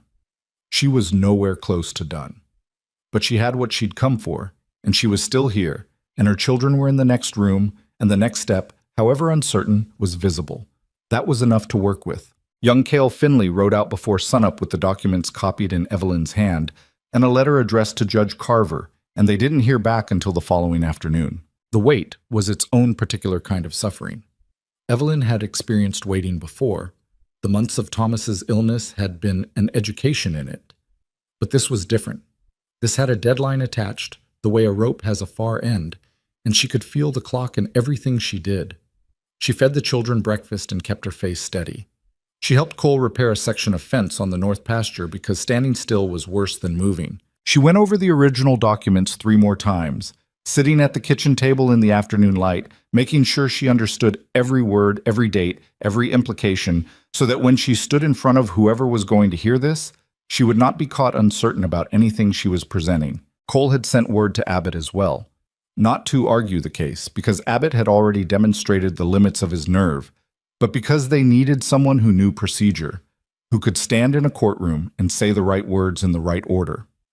Abbott arrived at the ranch that evening looking like a man who hadn't slept well in days, which Evelyn suspected was accurate. He sat at the kitchen table and went through the documents one by one with the careful attention of a man who understood what he was looking at and was trying to control his reaction to it. When he finished, he set them down and looked at Evelyn. "These are genuine," he said. "Yes." "The will is dated 14 months ago, witnessed by—" He squinted at the signatures. "I recognize one of these names, Ira Callum. He runs the feed store on the north end of Caldwell Creek." "I know Ira," Evelyn said. "He was a friend of Thomas's." "Has he been contacted? Has anyone spoken to him about what he witnessed?" "Not that I know of." Abbott was quiet for a moment, thinking. If Callum will testify, and if these draft documents can be authenticated as Garland's handwriting, and if we can get this in front of a judge who isn't Poole— He stopped. "Mrs. Hartwell, I have to be honest with you. The strength of this evidence depends entirely on who's reading it. In front of Poole, it gets dismissed or delayed. In front of someone independent— Judge Carver," Cole said from across the table. Abbott looked at him. "Carver's out of the Capitol. He doesn't typically ride this territory." "He's in Billings. We sent a rider." Abbott processed this. Something shifted in his expression. Not quite hope, but the beginning of something that could become hope if the conditions were right. "If Carver comes—" He stopped himself. "He might not come. A circuit judge doesn't just ride out because someone sends a letter." "No," Evelyn said. "But the letter described the situation specifically. The territorial office protest, the evidence of fraud, the falsified documents submitted to a county court." She looked at Abbott steadily. "If Carver is the kind of judge his reputation suggests, that's exactly the kind of thing he'd want to see handled correctly." Abbott picked up the draft documents again and looked at them. "These are damning," he said quietly, "if they're authenticated. They're in Garland's hand. I've read his handwriting for 11 years. She paused. "And there's a man in Helena who received correspondence from Garland about this plan. The letters I found at the house reference it obliquely. If that man can be reached, that's a great deal of if, Abbott said. Yes, she said. Welcome to my last 2 months. He had the decency to look slightly ashamed. He gathered the documents carefully and put them in the leather satchel he'd brought. I'll go see Callum tonight, he said. If he'll talk to me, and if he'll testify, that's our strongest direct witness. He stood up, then hesitated. For what it's worth, Mrs. Hartwell, I should have moved faster when you first came to me. I'm sorry for that. She looked at him. He meant it. She could see that. Just do it right now, she said. That's what matters. He went. The evening settled over the ranch, and Evelyn sat with her children at the big kitchen table and let them talk about whatever they wanted to talk about. Josiah's ongoing project of naming all the barn cats, Ruth's discovery that one of the mares was going to foal in spring, Henry's progress with the bay gelding Wick, which had moved from tolerating his presence to actively seeking it. She listened to all of it and asked questions and kept her hands around her coffee cup and let the ordinary life of the ranch exist around her without trying to manage it. Clara climbed into her lap at some point and fell asleep there, and Evelyn sat with her daughter's weight against her chest and looked across the table at the empty place where the documents had been and thought about Thomas. She thought about him differently than she had in the weeks immediately after his death, when thinking about him had been mostly unbearable. Now it was more like a conversation she was still having with someone who wasn't in the room. She thought about what he would say if he could see this, the ranch they'd lost, the road they'd traveled, the man who had met them at an auction in the snow for reasons that still didn't entirely fit any category she'd been taught to trust. She thought Thomas would have taken the measure of Cole Mercer for a long time and then, quietly, approved. She thought he would have approved of her too. That was harder to hold. She wasn't sure she had earned it yet. Cale Finley came back the next morning with a response. Judge Carver would be in Caldwell Creek by Friday. He'd received the letter, reviewed the enclosed copies, and was exercising his authority to attend the scheduled review and expand its scope as the evidence warranted. He'd also sent a separate communication to Magistrate Poole, a communication whose contents Cale didn't know, but whose effect was apparently immediate. Poole had sent a rider to Cole's ranch late Thursday afternoon with a terse message stating that Friday's review had been rescheduled to include an additional presiding authority and that all parties were expected to attend. Cole handed Evelyn that message and watched her read it. He's rattled, she said. Poole. Yes. He wouldn't have sent this if he wasn't. She set the paper down. What about Garland? Abbott says Callum agreed to testify. Came around fast once Abbott showed him the draft documents. Cole paused. Abbott also got a name from one of the letters, the man in Helena. He sent a telegram last night. No response yet. She absorbed this. It may not matter. If Callum testifies and the drafts are authenticated and the real will and deed are before a real judge, it should be enough. Should be, she said. Yes. He didn't dress it up. She appreciated that. They were in the barn. She'd been helping him with the morning feeding, which had become a routine neither of them had formalized but both maintained. The smell of hay and cold and horses was familiar to her in a way that had nothing to do with this barn specifically. It was the smell of every morning of her adult life, and being surrounded by it in a different place with different horses felt like finding a word in a foreign language that meant the same thing. Cole, she said. He was forking hay into the near stall, and he stopped and looked at her. If this goes wrong tomorrow, she stopped. She'd started this sentence before, or something like it, and hadn't gotten where she meant to go. I need to say this once, and then I won't say it again. If Carver doesn't hold, if the evidence isn't enough, if Garland has gotten to someone I haven't accounted for, she looked at him directly. Whatever happens, you have done more for my family than anyone had any obligation to do, more than I had any right to ask. And I'm not good at saying things like that, so I'm saying it now while I'm sure I have the chance. He was looking at her with the steady gray eyes. He didn't deflect it, and he didn't make it smaller. I know, he said. You don't have to. I do, she said. I specifically do, because if tomorrow goes badly, I'm going to be in survival mode again, and I won't have room for it. So, she held his gaze. Thank you. He was quiet for a moment, then, whatever happens tomorrow, Evelyn, this... He gestured, not at the barn, at something larger. This is working, whatever you want to call it. He went back to forking hay. That's all I wanted to say about it." She stood there for a moment. Then she picked up the second fork and kept working. Yeah. They rode into Caldwell Creek on Friday morning, all 8 of them. It was Evelyn's decision to bring the children.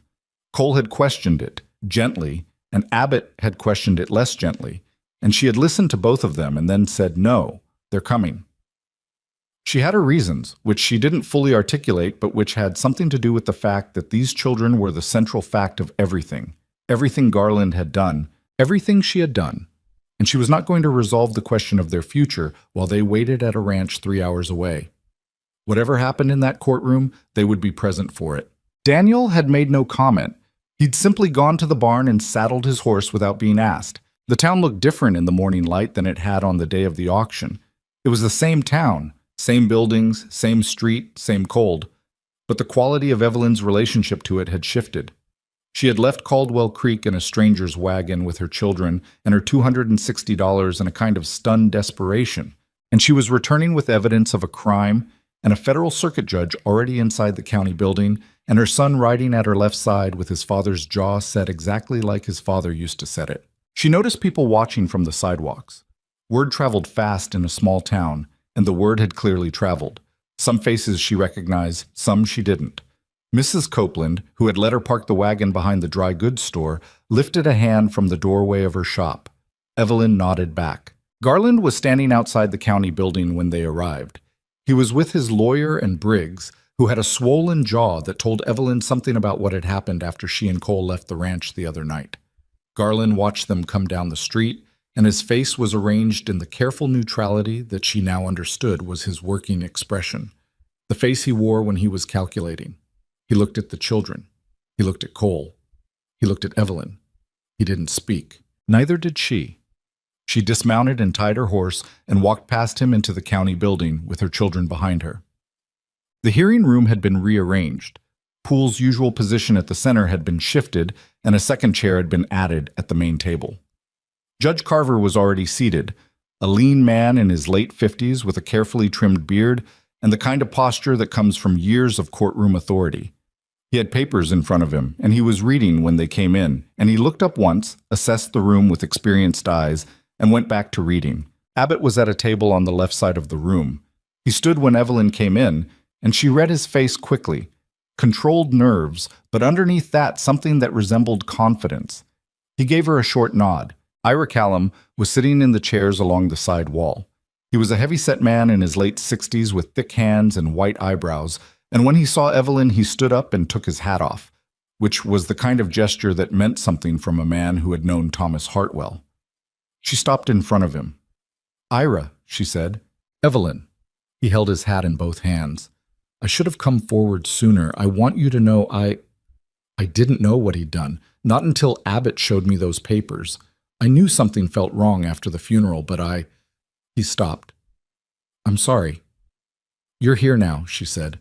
"That's what matters." Garland and his lawyer came in behind them and took their seats at the right-hand table. The lawyer was a man named Sherrill, who had the lean look of someone who won cases by making everything procedurally complicated, and he was already arranging papers with the efficiency of someone preparing for exactly that. Poole came in last, looking like a man attending his own sentencing, which Evelyn thought was perhaps not too far from accurate. Carver looked up when everyone was seated.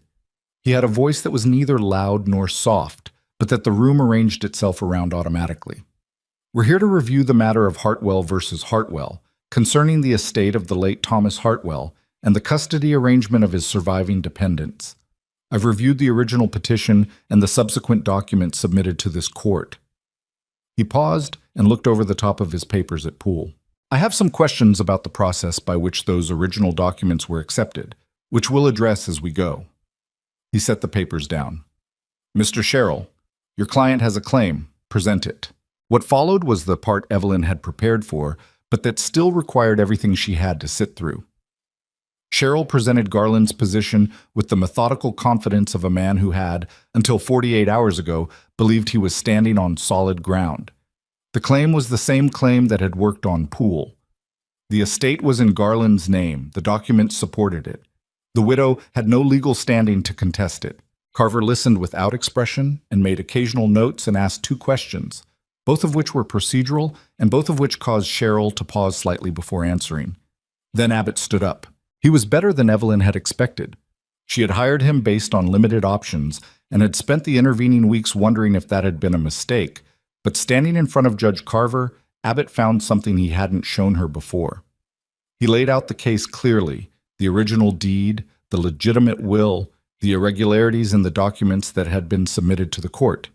He presented the deed and the will. He explained the chain of custody, how Evelyn had described the lockbox, how the documents matched her description, how they had been recovered. He did not say how they had been recovered. Carver did not ask. Evelyn had the sense that Carver had already formed some opinion about how documents turn up after being allegedly lost, and that the opinion was not in Garland's favor. Then Abbott presented the draft documents. These were the ones that changed the room. Cheryl objected twice, provenance, authenticity, and Carver overruled him both times with the patient efficiency of a man who had seen this particular defense strategy before.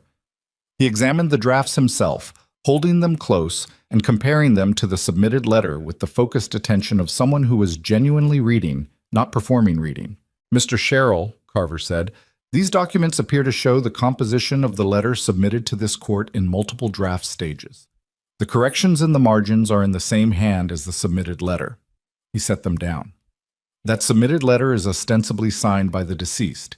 Can you explain the existence of these drafts?" Cheryl said something about forgeries and recovered evidence and the unreliable nature of documents with uncertain provenance. He said it with less confidence than he'd said everything else. "I'll take that as a no," Carver said. Ira Callum was called next. He testified in the straightforward way of a man who had decided to tell the truth and had arrived at that decision with enough time to settle into it. He described witnessing Thomas Hartwell's will. He described the date, the circumstances, the specific language Thomas had used. He described Thomas's signature, which he'd watched being made. He identified the will Abbott had presented as the document he'd witnessed. Garland's lawyer cross-examined him for 20 minutes and got nothing useful.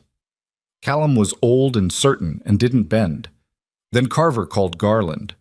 Garland had been sitting at his table throughout with the patient stillness of a man accustomed to legal proceedings, which told Evelyn he had been in courtrooms before and knew how to hold himself.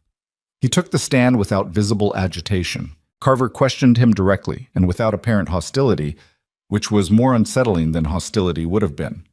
He asked about the documents. He asked about the lockbox. He asked about the timeline. Specifically, he asked about the period between Thomas's death and the submission of the fraudulent letter to the court, and he asked Garland to account for his whereabouts and actions during that period in some detail. Garland's answers were careful. Too careful. The way answers are when someone has rehearsed them extensively and is now performing rehearsal rather than memory. Evelyn watched Carver's face and saw the judge registering this in the specific way judges do, with a quality of neutral attention that was actually far from neutral. At the end of Garland's testimony, Carver said, "One more question, Mr. Hartwell. The letter you submitted as evidence, the letter supposedly written and signed by your brother, do you know when it was written?" Garland said Thomas had written it during his illness, months before he died. "And were you present when he wrote it?" A pause. "No. He gave it to me after." "When after?" "Sometime after." "Before or after he signed the official will that's been presented here today?" Cheryl started an objection. Carver held up one hand and Cheryl sat back down. Garland said, carefully, "I don't know the exact dates."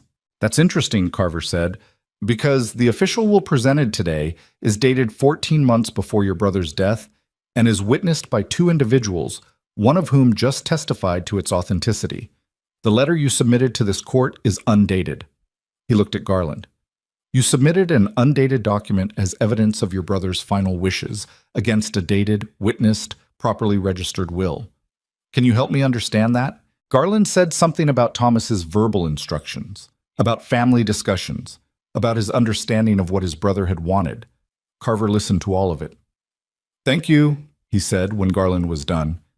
"You can sit down." Bus. The ruling came after a 40-minute recess that was the longest 40 minutes Evelyn could remember. She sat in the hallway with her children and Cole and Abbott and Ira Callum and the town's curious population filtering past, and she kept her back straight and her hands in her lap and said the right things to the children when they needed saying. Henry sat beside her and didn't speak. At some point he put his hand on her arm, briefly, awkward, the way 11-year-old boys do things they haven't planned to do, and then took it away. She put her hand over his for a moment before he withdrew it. He let her. Cole was standing against the wall across from her. He caught her eye once and said nothing with his face, which was exactly the right response. She didn't need reassurance right now. She just needed someone to be steady in the same space she was occupying. When Carver came back, the room settled within seconds. This court finds the document submitted in the original petition to be inauthentic, Carver said. He said it without drama, in the same even voice he'd used all morning. The letter, purportedly written by Thomas Hartwell, is inconsistent with the dated witnessed will presented by the opposing party, and the existence of draft documents bearing the same handwriting as the submitted letter raises significant questions of provenance and authenticity that this court cannot reconcile in the petitioner's favor. He paused and looked at his notes, and then looked up. The original deed to the Hartwell property is valid. The official will of Thomas Hartwell is valid. All assets belong to the estate of Thomas Hartwell as directed by that will, which designates Evelyn Hartwell as executor and primary beneficiary, with the property held in trust for the surviving children. The room was very quiet. Furthermore, Carver said, the court finds sufficient cause to refer the question of document fraud to the Territorial Prosecutor's Office for investigation. Magistrate Poole, this court will be reviewing the original acceptance of the fraudulent documents and your role in that process. He looked at Poole, who had the gray, slightly diminished look of a man whose position has just been cut out from under him. That review will begin next week. He set down his papers. Mrs. Hartwell, your property is restored. The custodial arrangement regarding your children is dissolved. The petition filed by Garland Hartwell is dismissed. He looked at her over the table. I'm sorry for the time this took. She said, Thank you, Your Honor. She said it steadily. She was not going to cry in the courtroom. She had decided that somewhere around 3 a.m. 2 nights ago, and she held to it now. Garland stood up from his table. His lawyer put a hand on his arm immediately, which suggested the lawyer had a better understanding of the situation than his client. Garland's face had lost its careful neutrality. The working expression was gone, and underneath it was something raw and recognizable as someone who has just watched a plan collapse that he'd spent months constructing. This isn't finished, Garland said. He said it to Evelyn, looking directly at her across the courtroom. You think this is finished, but Mr. Hartwell, Carver's voice cut across the room without being raised. You are advised by this court to consult with your legal counsel before speaking further in this proceeding. A pause. That is not a suggestion. Cheryl had his hand on Garland's arm and was speaking in his ear, and after a moment Garland sat back down. His eyes stayed on Evelyn. She held his gaze for exactly as long as it took to understand that she wasn't afraid of it anymore, and then she looked away. Not flinching, just done. There was nothing more she needed from looking at Garland Hartwell. Abbott was gathering his papers.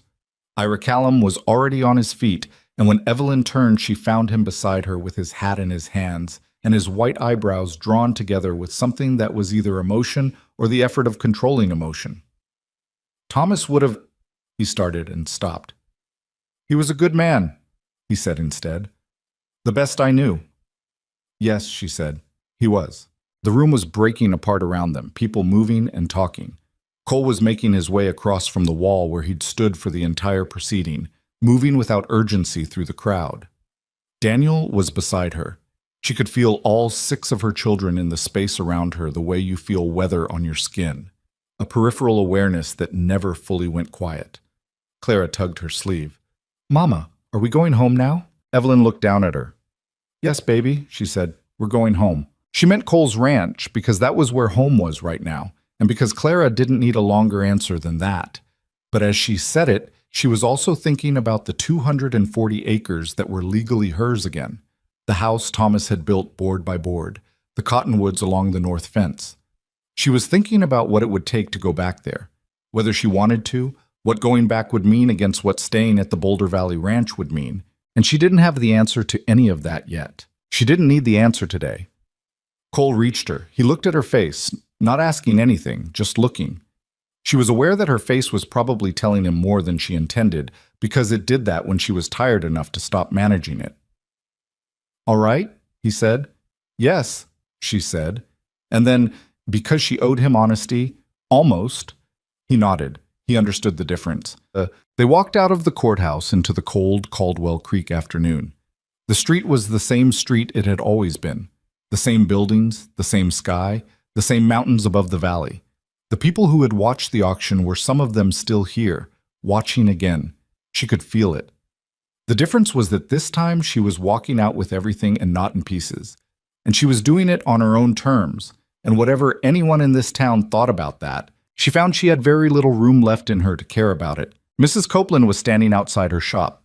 She said, "Evelyn," when Evelyn passed. Evelyn stopped, looked at her. The older woman had a complicated expression on her face, something between relief and guilt, which was probably the right combination. "I'm glad it came out right," Copeland said. "Thank you," Evelyn said. She meant it, but she said it and kept walking, because gratitude for watching from the sidelines while someone else's life collapsed was the kind of thing that deserved acknowledgement and nothing more. Henry fell into step beside her. Without planning it, they matched pace. His stride had gotten longer in the past 3 weeks, she noticed.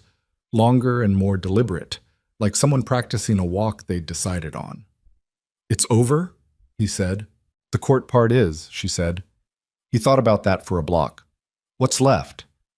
"Deciding what comes next," she said, "which is different from being in danger, better different." He was quiet for another half block. "I like the ranch," he said, carefully, like he was confessing something. "I know," she said. "Cole's ranch, I mean, not—" He stopped. "Not instead of, just also." "I know what you mean, Henry." He nodded, apparently satisfied, and went to get his horse. She watched him go. 15 years ago, she'd been in a hospital room, looking at a red-faced infant who screamed at everything, and she'd thought, "I don't know what I'm doing," and she still didn't know, most days, but she was doing it. Cole was behind her, a few steps back, giving her space while still being present. It was a thing she'd noticed he did. The precise calibration of available without crowding. She wondered if he knew he did it, or if it was simply built into how he moved through the world. She turned. "Let's go," she said. He looked at her for a moment, then he smiled. A real one. Not the almost smile she'd been seeing for 3 weeks, but the thing underneath it, which was quieter and more genuine, and which did something uncomplicated to her chest. "Let's go," he agreed. They rode out of Caldwell Creek together, 8 people on horses and a wagon, north along the river road toward the mountains, toward a ranch that was warm and too big for 1 person and exactly right for 8. And the afternoon light came down through the valley in the thin gold way of winter light. Not warm, but bright. And the children talked on the ride back with the loosened voices of people who had been holding tension for hours and were now allowed to let it go. Evelyn rode at the front with Cole and let the voices wash over her and looked at the mountains getting larger ahead and let herself very slowly and with some effort begin to believe that it was actually over. The legal part. The desperate part. The part where she didn't know if she could keep them together. That part was done. What came next was a different kind of work entirely, and she found to her slight surprise that she was not afraid of it. The ride back from Caldwell Creek took 3 hours, same as it always did, but it felt different going north than it had going south that morning. Something had shifted in the quality of the air between the 8 of them. Not relief exactly, because relief implied that the tension was simply gone, and it wasn't simply gone. It was more like a rope that had been pulled taut for so long that when it finally slackened, the fibers didn't know how to lay flat anymore. They rode back through the valley with the court ruling in Abbott's satchel and the original documents against Evelyn's ribs, same place she'd carried them since the night of the break-in, and the conversation on the road was loose and intermittent, and mostly the children talking among themselves while the adults were quiet. Daniel rode beside Cole for most of the return. Evelyn noticed this from her position slightly ahead and didn't remark on it. She could see them in her peripheral vision, her son and this man, matching pace, not speaking much but occupying the same space without the careful distance Daniel had maintained for the first 2 weeks. Something had changed between them in the past 72 hours, though she couldn't have said exactly when. Maybe it was the night she and Cole had ridden out and Daniel had kept the fire going, and the doors locked and all 5 children calm until morning. Maybe it was when Cole had come back with blood on his face and hadn't made it dramatic. Maybe it was something smaller than either of those, something she hadn't witnessed. Children shifted their allegiances based on things adults never fully tracked. She'd learned that with Thomas, watching the children attached to him in ways that bore no obvious relationship to the grand gestures and everything to do with the small accumulated ones. The way he remembered which of them hated the crust on bread and always cut it off without being asked. The way he sat on the floor with them instead of the chair. The way he was simply, consistently, reliably there. Cole was there. Whatever else he was or wasn't, he was consistently, reliably there, and her children had registered that at some cellular level before their minds had caught up to it. She was still working out what she thought about that. The first thing they did when they got back to the ranch was nothing. This was deliberate. Cole put the horses away, and Evelyn made a pot of coffee, and the children dispersed into the house, with the natural scatter of young people released from a long confined day. And for about 20 minutes, there was just the sound of the house re-inhabiting itself. Footsteps upstairs, Josiah's voice, Clara's laughter at something Ruth had said, the creak of the floorboards that Evelyn had memorized in the same way she'd memorized the ones at the Hartwell property. She was at the kitchen window with her coffee when Cole came in from the barn.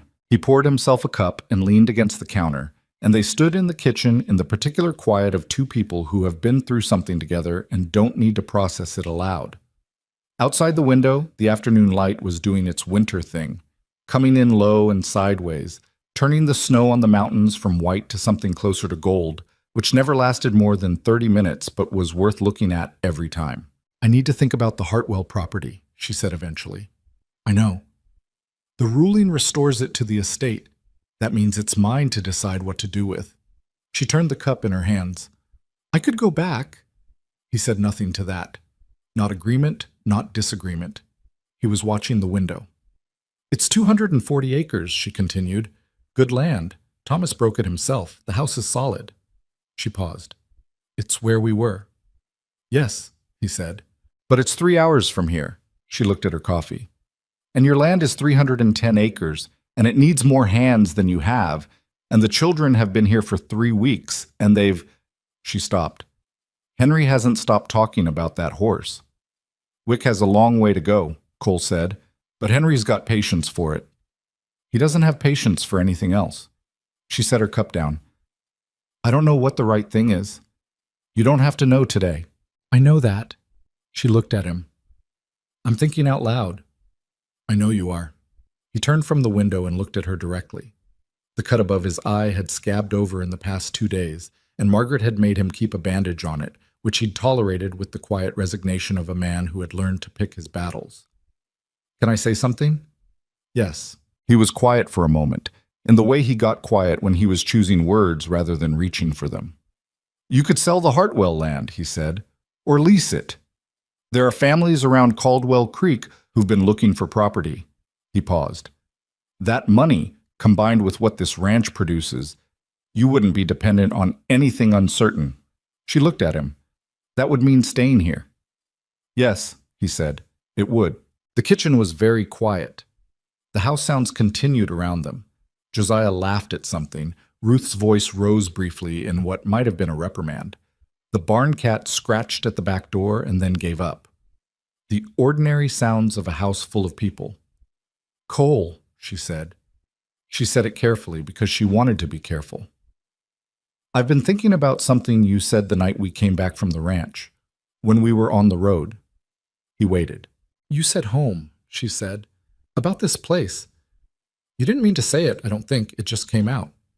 He looked at her. His expression was doing the thing it did when something had landed true, and he was deciding whether to meet it or redirect it. He met it. "No," he said. "I didn't mean to say it." "But you said it." "Yes." She picked up her coffee, put it down again. "I'm not good at this," she said, "talking about things that haven't been decided yet. I prefer to make a decision and then talk about it.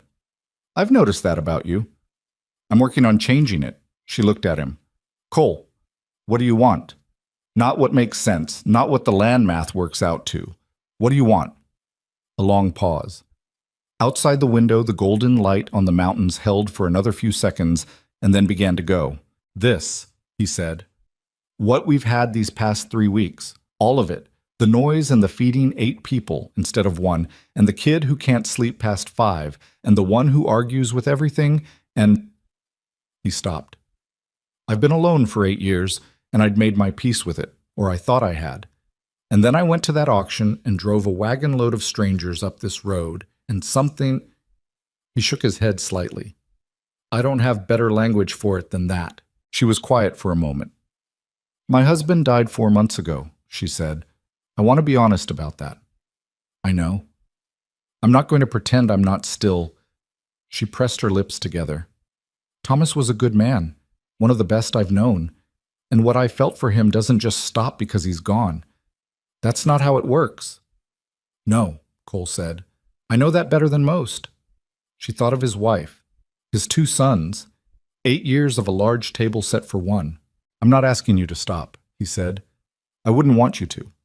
A person who stops caring about someone they loved because that person died. He shook his head. That's not the kind of person I'd trust. She looked at him for a long moment. He was not Thomas. He was not trying to be Thomas, and he was not a replacement for Thomas, and she would not insult either of them by framing it that way, even in her own mind. He was Cole Mercer, who was patient and honest, and had arrived at an auction in the snow for reasons that he'd never fully explained, and that she'd eventually stop needing explained, because some things explained themselves over time better than they ever could in a single statement. I need more time, she said. I know, he said. I'm not going anywhere. She picked up her coffee. He picked up his. They stood at the kitchen window and watched the last of the golden light leave the mountains and the evening come in gray and cold and ordinary, and neither of them said anything else about it, because it had been said, which was enough for now. The weeks that followed were the quietest Evelyn had experienced since before Thomas got sick. Not empty quiet, full quiet. The kind that comes when something that has been wrong for a long time is finally set right, and the people involved don't quite know what to do with the absence of emergency. The territorial prosecutor's office sent a man out in the second week of February. He was a dry, precise man named Ellison, who asked questions with the manner of someone who already knew most of the answers and was confirming rather than discovering. He interviewed Evelyn for 2 hours. He interviewed Cole. He took the draft documents and a signed statement from Ira Callum and rode back to the Capitol with everything in a leather case. 2 weeks after that, a letter arrived informing them that Garland Hartwell had been formally charged with document fraud and obstruction of court proceedings. He'd retained Cheryl to defend him, which Ellison's letter suggested would not be sufficient. The property question was settled. The criminal process would take longer, but it was in motion, and it was no longer Evelyn's problem to drive. She read that letter at the kitchen table on a Tuesday morning while the children were getting ready for the day, and then she folded it and put it in the small box where she kept important papers. The new box, the one Cole had given her, made of cedar with a proper lock. And she sat for a moment with her hands flat on the table and felt the exact shape of what it meant. It meant it was over. The part that had been trying to destroy them was finished. Whatever came after that was just life, with all the ordinary difficulty that entailed and none of the specific danger. She got up and made breakfast. It was Henry who asked the question directly, which surprised no one who knew Henry. It was a Saturday in late February, the kind of winter day that hints at spring without committing to it, a degree or two warmer than the weeks before, the snow on the southern slopes showing the first signs of softening. They'd all been outside most of the morning, and the kitchen at lunch had the comfortable chaos of 8 people tracking snow inside and arguing about who'd left the barn door unlatched and someone needing a dry pair of socks. When things had settled and food was on the table, Henry looked up from his plate and looked at Cole and said, "Are you going to marry my mother?" The table went very quiet. Margaret closed her eyes briefly in what appeared to be mortification. Daniel looked at his plate with the careful attention of someone studying the grain of the wood beneath it. Ruth had gone still. Josiah looked between Cole and his mother with the open interest of a 6-year-old who doesn't yet know that some questions are not asked at lunch. Evelyn looked at Henry. "That is not a question. It's a reasonable question, Henry said. He said it without aggression, which was unusual for Henry. He wasn't being provocative. He was being, in his particular way, direct. We've been here 2 months. He's not going anywhere. Are you just going to not talk about it? Cole set down his fork. He looked at Henry for a moment.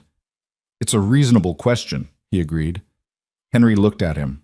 So? So it's not a decision I make by myself, Cole said. Or that your mother makes by herself. Or that you make by yourself, for that matter. Henry considered this. But you want to. A pause. Yes, Cole said. I want to. Henry turned and looked at his mother. His 11-year-old face was doing something complicated, cycling through emotions she recognized and some she couldn't name. Do you? He said. The table was waiting. All of them. Daniel still looking at his plate, but his body very still. Margaret with her hands in her lap. Ruth watching. Josiah eating because he was 6 and food was more immediate than most things. Evelyn looked at her son. She looked at Cole. She thought about what she'd said in the kitchen 2 months ago about needing more time, and about how time had an inconvenient way of passing regardless of whether you were done using it. Yes, she said, I do. Henry nodded once, satisfied, and went back to eating. The tension at the table dissolved into something lighter. Margaret let out a breath. Daniel looked up from his plate with an expression that was not quite a smile, but was no longer not a smile either. Ruth made a small sound that might have been relief or approval. Josiah asked if there was more bread. Cole looked at Evelyn across the table. His eyes were doing the thing she'd started to recognize, that steady warmth that he kept banked most of the time and occasionally let show. She held his gaze for a moment and then looked down at her own plate because there were 8 people in this kitchen, and she was not going to sit here going soft at the lunch table. Later, when the children were occupied elsewhere and the kitchen was quiet, Cole found her in the front room mending one of Josiah's shirts. He sat down across from her. He didn't have anything in his hands, which was unusual. Cole Mercer was a man who was always doing something with his hands. I should do this properly, he said. She looked up from the mending. He stopped, tried again. I'm not a man who talks well about personal things. You know that by now. I've noticed, she said. But I want to be clear about what I'm asking. It's not a business arrangement. It's not about the land or the children or what makes sense on paper. He looked at her directly. I want to be your husband. I want to be in this family, whatever that costs and however long it takes to get there properly. He paused. Will you marry me? She set the mending down in her lap. She thought about the auction, the cold street, a man at the back of a crowd saying, I'll take all of them in a voice that was unhurried, and the way she'd looked at him and tried to find the angle and couldn't, and how she'd followed him into the frozen wilderness with 6 children and her wits and a knife in her pocket because she was out of options, and he was what was in front of her. She thought about how little of that had turned out to be the truth of it. Yes, she said, I'll marry you. He was quiet for a moment. Then he said, all right, the same way he said most things. Without performance, without excess. Just the fact of it, accepted. She picked up the mending again. He sat there for a moment more, and she could feel him smiling without looking up, which was a thing she found she didn't mind at all. They married in April when the first real thaw came, and the ground turned from iron to mud, and the cottonwoods along the creek put out their first tentative leaves. Evelyn had not wanted a large ceremony, and Cole had not wanted any ceremony, and they'd compromised on something in between. A gathering at the ranch, a few dozen people, the kind of thing that is more celebration than performance. The guest list assembled itself in the way guest lists do when a story has spread through a community. Ira Callum came, and his wife, and they brought a pie that was slightly lopsided but tasted right. Abbott came and shook Cole's hand and told Evelyn she was one of the most competent people he'd ever worked with, which she took as the sincere compliment it was. Mrs. Copeland came, which Evelyn noted without particular warmth but without coldness either.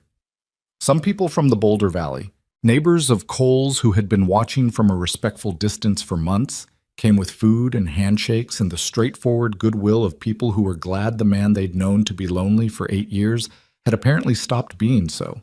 Hector Finley came, and Cale Finley, who stood very straight and seemed aware of the small role he'd played in the chain of events, and was quietly pleased with it. The Hartwell property had been leased the previous month to a young family from Nebraska who'd been looking for land and had the means to work it properly.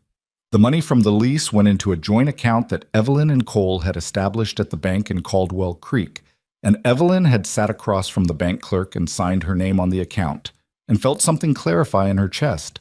Not the relief of rescue, but the different and more durable feeling of having built a floor under yourself with your own hands. She and Cole had spent 3 weeks in February and March expanding the Boulder Valley Ranch. Not grandly, not all at once, but with the specific additions that 8 people required that one person didn't. A third room upstairs, a proper pantry, a new section of fence on the south pasture that Cole and Daniel had built together over the course of 8 cold days, and which Evelyn had watched from the window on the last day when they came back inside arguing, mildly but genuinely, about the correct way to set a corner post. And she'd stood at the window watching her 15-year-old son argue with this man as if they'd been doing it for years. It wasn't her house yet, not fully. Maybe it never would be in the way the Hartwell place had been. That was where she'd been young, where Thomas had been alive, where all 6 children had been born. Some places you don't get a second version of, but this was a real place, with real people in it, and it was hers, and she was finding that real was better than the word she'd been looking for. The ceremony itself was short and imperfect in the specific ways that real things are imperfect.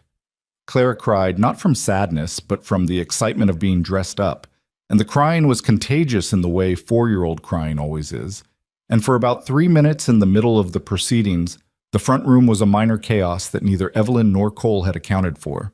Evelyn laughed, which surprised her. Cole looked at her laughing, and something moved across his face that she would remember later as the moment she stopped thinking of him as someone she was learning to trust and started thinking of him as simply hers. Daniel stood at the back of the room with his arms folded in the way he had when he was feeling something he hadn't decided how to display.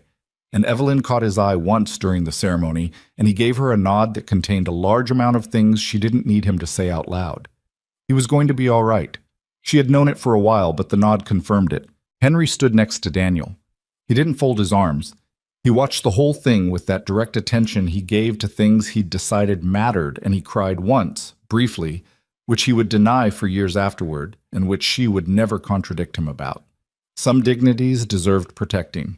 Ruth held Josiah's hand throughout. Josiah kept trying to turn around and look at the guests.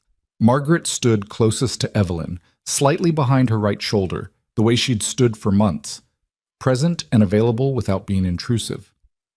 When it was over and people were moving and talking, Margaret hugged her quickly, hard, without a word, and then stepped back and straightened her dress, and was composed again.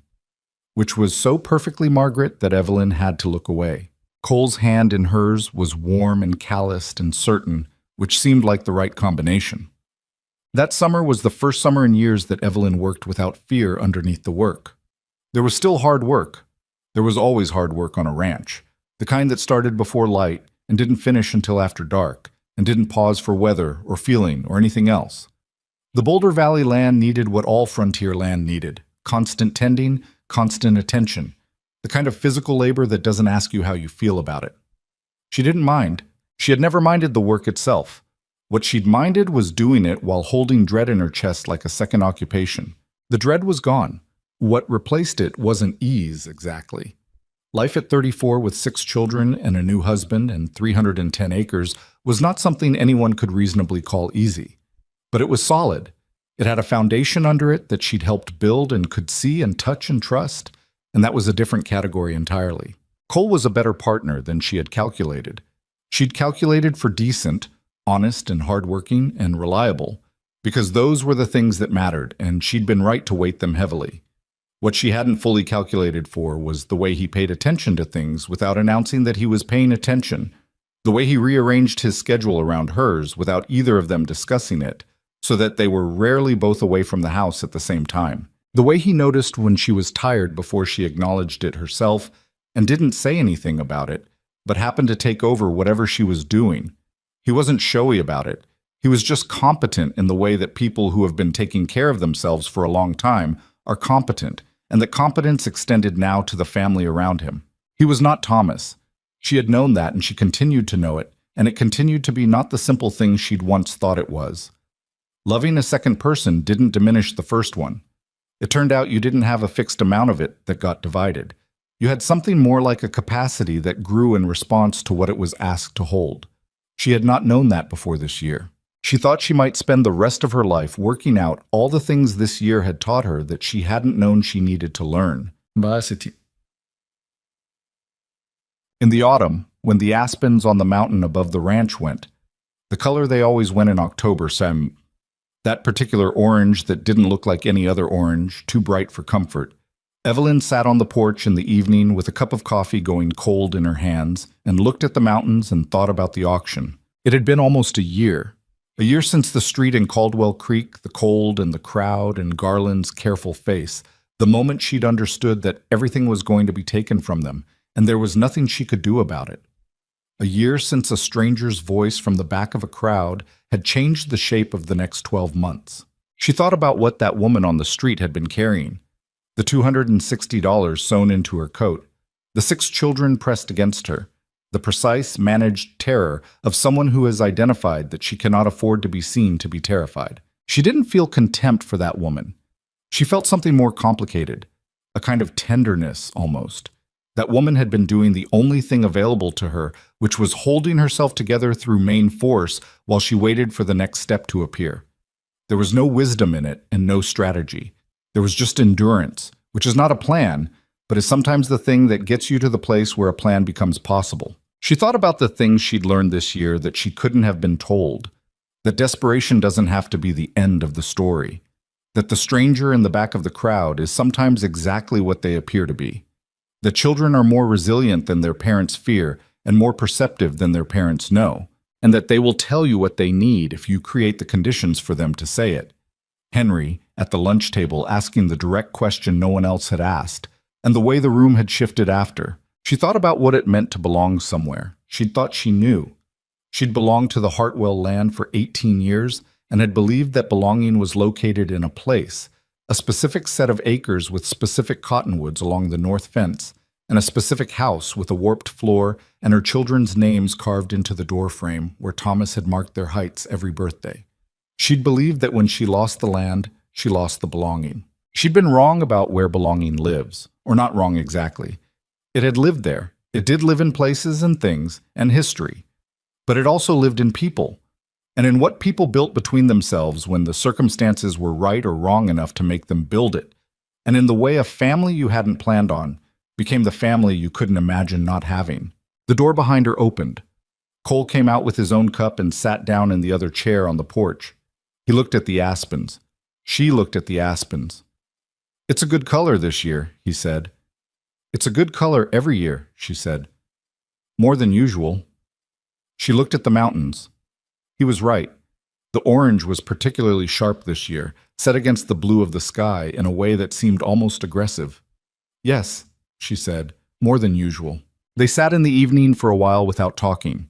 This was one of the things she'd come to value most. The ability to be in a silence together that wasn't waiting for anything. She'd been in a lot of silences in the past year that were full of waiting. This was different. This was just 2 people on a porch at the end of a day, watching the light go out of the mountains. Behind them, through the door, the house was noisy with the particular noise of evening. Clara's voice carrying above the others the way it always did. Josiah's running footsteps. The sound of pots from the kitchen where Margaret and Ruth were doing something that involved occasional disagreement. Daniel's voice saying something low and settling. Henry was probably still in the barn. Henry was always in the barn lately, and Wick the bad-tempered bay had started meeting him at the stall door, which Cole called progress and Henry called inevitable. "Cole," she said. Do you ever think about—" She stopped, tried to find the right shape for what she was asking. "When you drove that wagon to the auction, what did you think was going to happen?" He considered this. He was a man who considered things before answering, which she had initially found slow and now found essential. "I didn't think that far ahead," he said. "I knew what was happening was wrong, and I knew I was in a position to do something about it. I didn't plan past the auction." "You didn't think about what you were taking on." "No. That's not like you," she said. "You plan everything." "I know." He looked at his cup. "I think I knew, some part of me, that if I thought too much about it, I'd talk myself out of it. I'd find the practical reasons why it wasn't my business and why someone else would handle it and why it wasn't sensible for a man alone on a ranch to... He stopped. So I didn't think. I just went. She held that. I'm glad you did. So am I. He said it simply, without drama. I was terrified of you, she said, that first week. Not of you specifically, of what you might want, what the cost was going to be. I kept looking for the angle. I know you were. You weren't offended? He shook his head. You had 6 children and a man had just stolen your life. Being suspicious of a stranger who showed up with money and offered you a solution was... He looked at her. That was intelligence, not insult. Most men would have been offended. Most men would have wanted something that would have given them reason to be suspicious. He said it without self-congratulation. Just the fact of it. She looked at the mountains. The orange was fading now, deepening toward brown as the light failed, and the first stars were arriving above the eastern ridge. She thought about Thomas. She thought about what Thomas would make of this porch, this man, this view. She thought he would have approved. She thought he would have been glad to know she'd found solid ground again, not instead of what they'd built together, but after it, which was how things worked when you were lucky and kept going. The door opened and Clara appeared in it, 4 years old and already in her nightgown and unwilling to be separated from the evening without registering her objection. Mama, Clara said, it's dark. Almost, Evelyn said. Not quite. Margaret says to come in. Margaret's right. Give us a minute.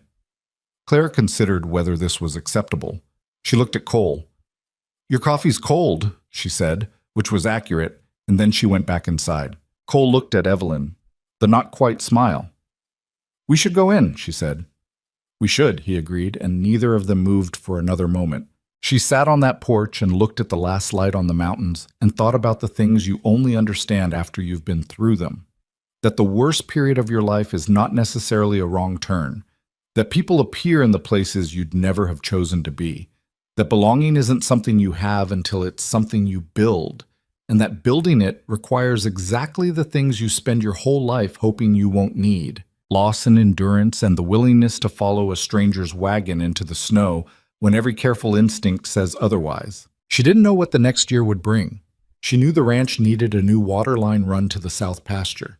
She knew Daniel had started talking about eventually getting land of his own, which she received with the bittersweet pride of a mother who has done her job well enough that her children can imagine their own futures.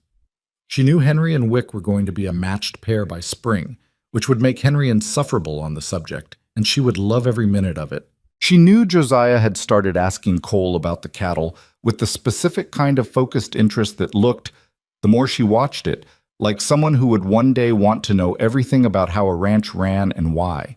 She knew Margaret would be fine in a way that required no elaboration, because Margaret was always going to be fine, and Ruth would be fine in a quieter way, and Clara would be fine in the loudest possible way for the foreseeable future. She knew this was her life now. Not the one she'd built with Thomas, not the one she'd had before the hard year. A different one.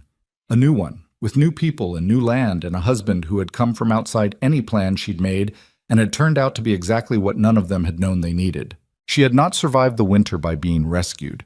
She needed to be clear about that, to herself if to no one else, because the story could be told that way, and she refused to let it. She had survived the winter by refusing to let her children be split up, and by thinking clearly under pressure, and by being willing to ride through the dark toward something she was afraid of because the alternative was worse. Cole had made the path possible, but she had walked it every step with her own feet. That was the thing she would carry longest, she thought. Not the land or the legal victory or even the warmth of the house behind her full of children who were whole and safe.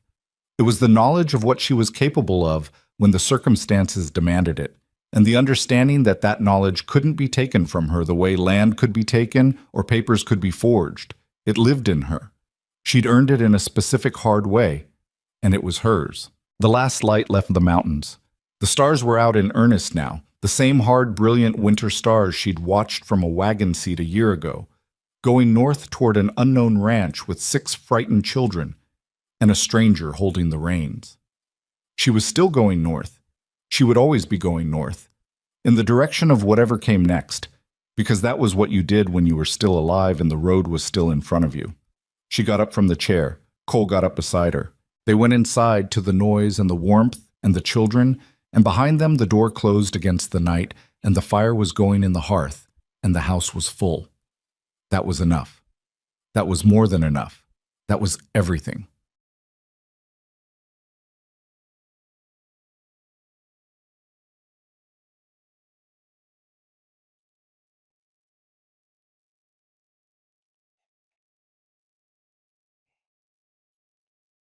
I miss going to EDM shows, damn it, and I'm not going to be able to go this summer.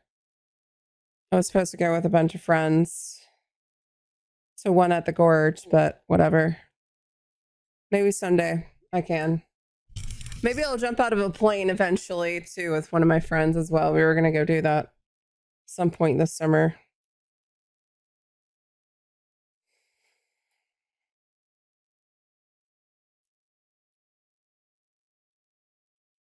And sunny and nearly 90 the past couple days. Had frost last week. Oh my gosh.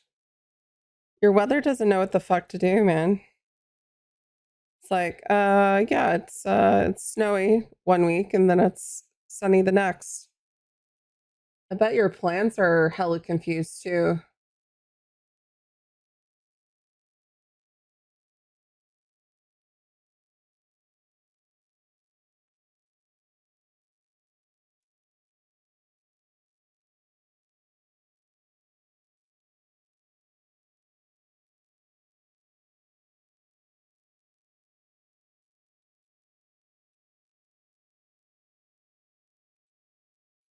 All right. I think now is the time to do the next phase for this. So that means knit one round next. Let me just double check. I believe this is 3 inches now. We're a little bit over, but that's fine. Yeah, it is. It's pretty fucking extreme. Quite wild shit, man. So we're gonna knit one round, and then we're gonna purl and knit one for 2 inches. And then at that point, we'll do the body.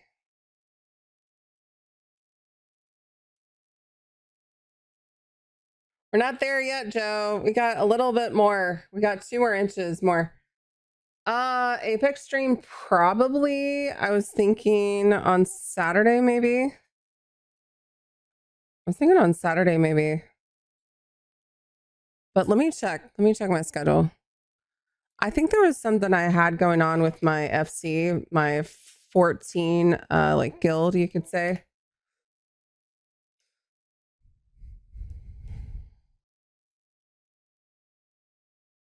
Yeah, pound is like 6.99 and 90.10 is 8 to 9. Fuck. 25 per pound for what the fuck, Joe? That's in what the fine fuckerini is that bullshit? Let me just double check something.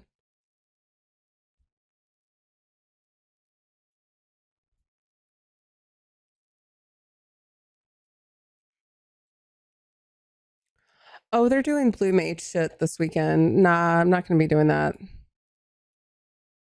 I don't think I'm doing that.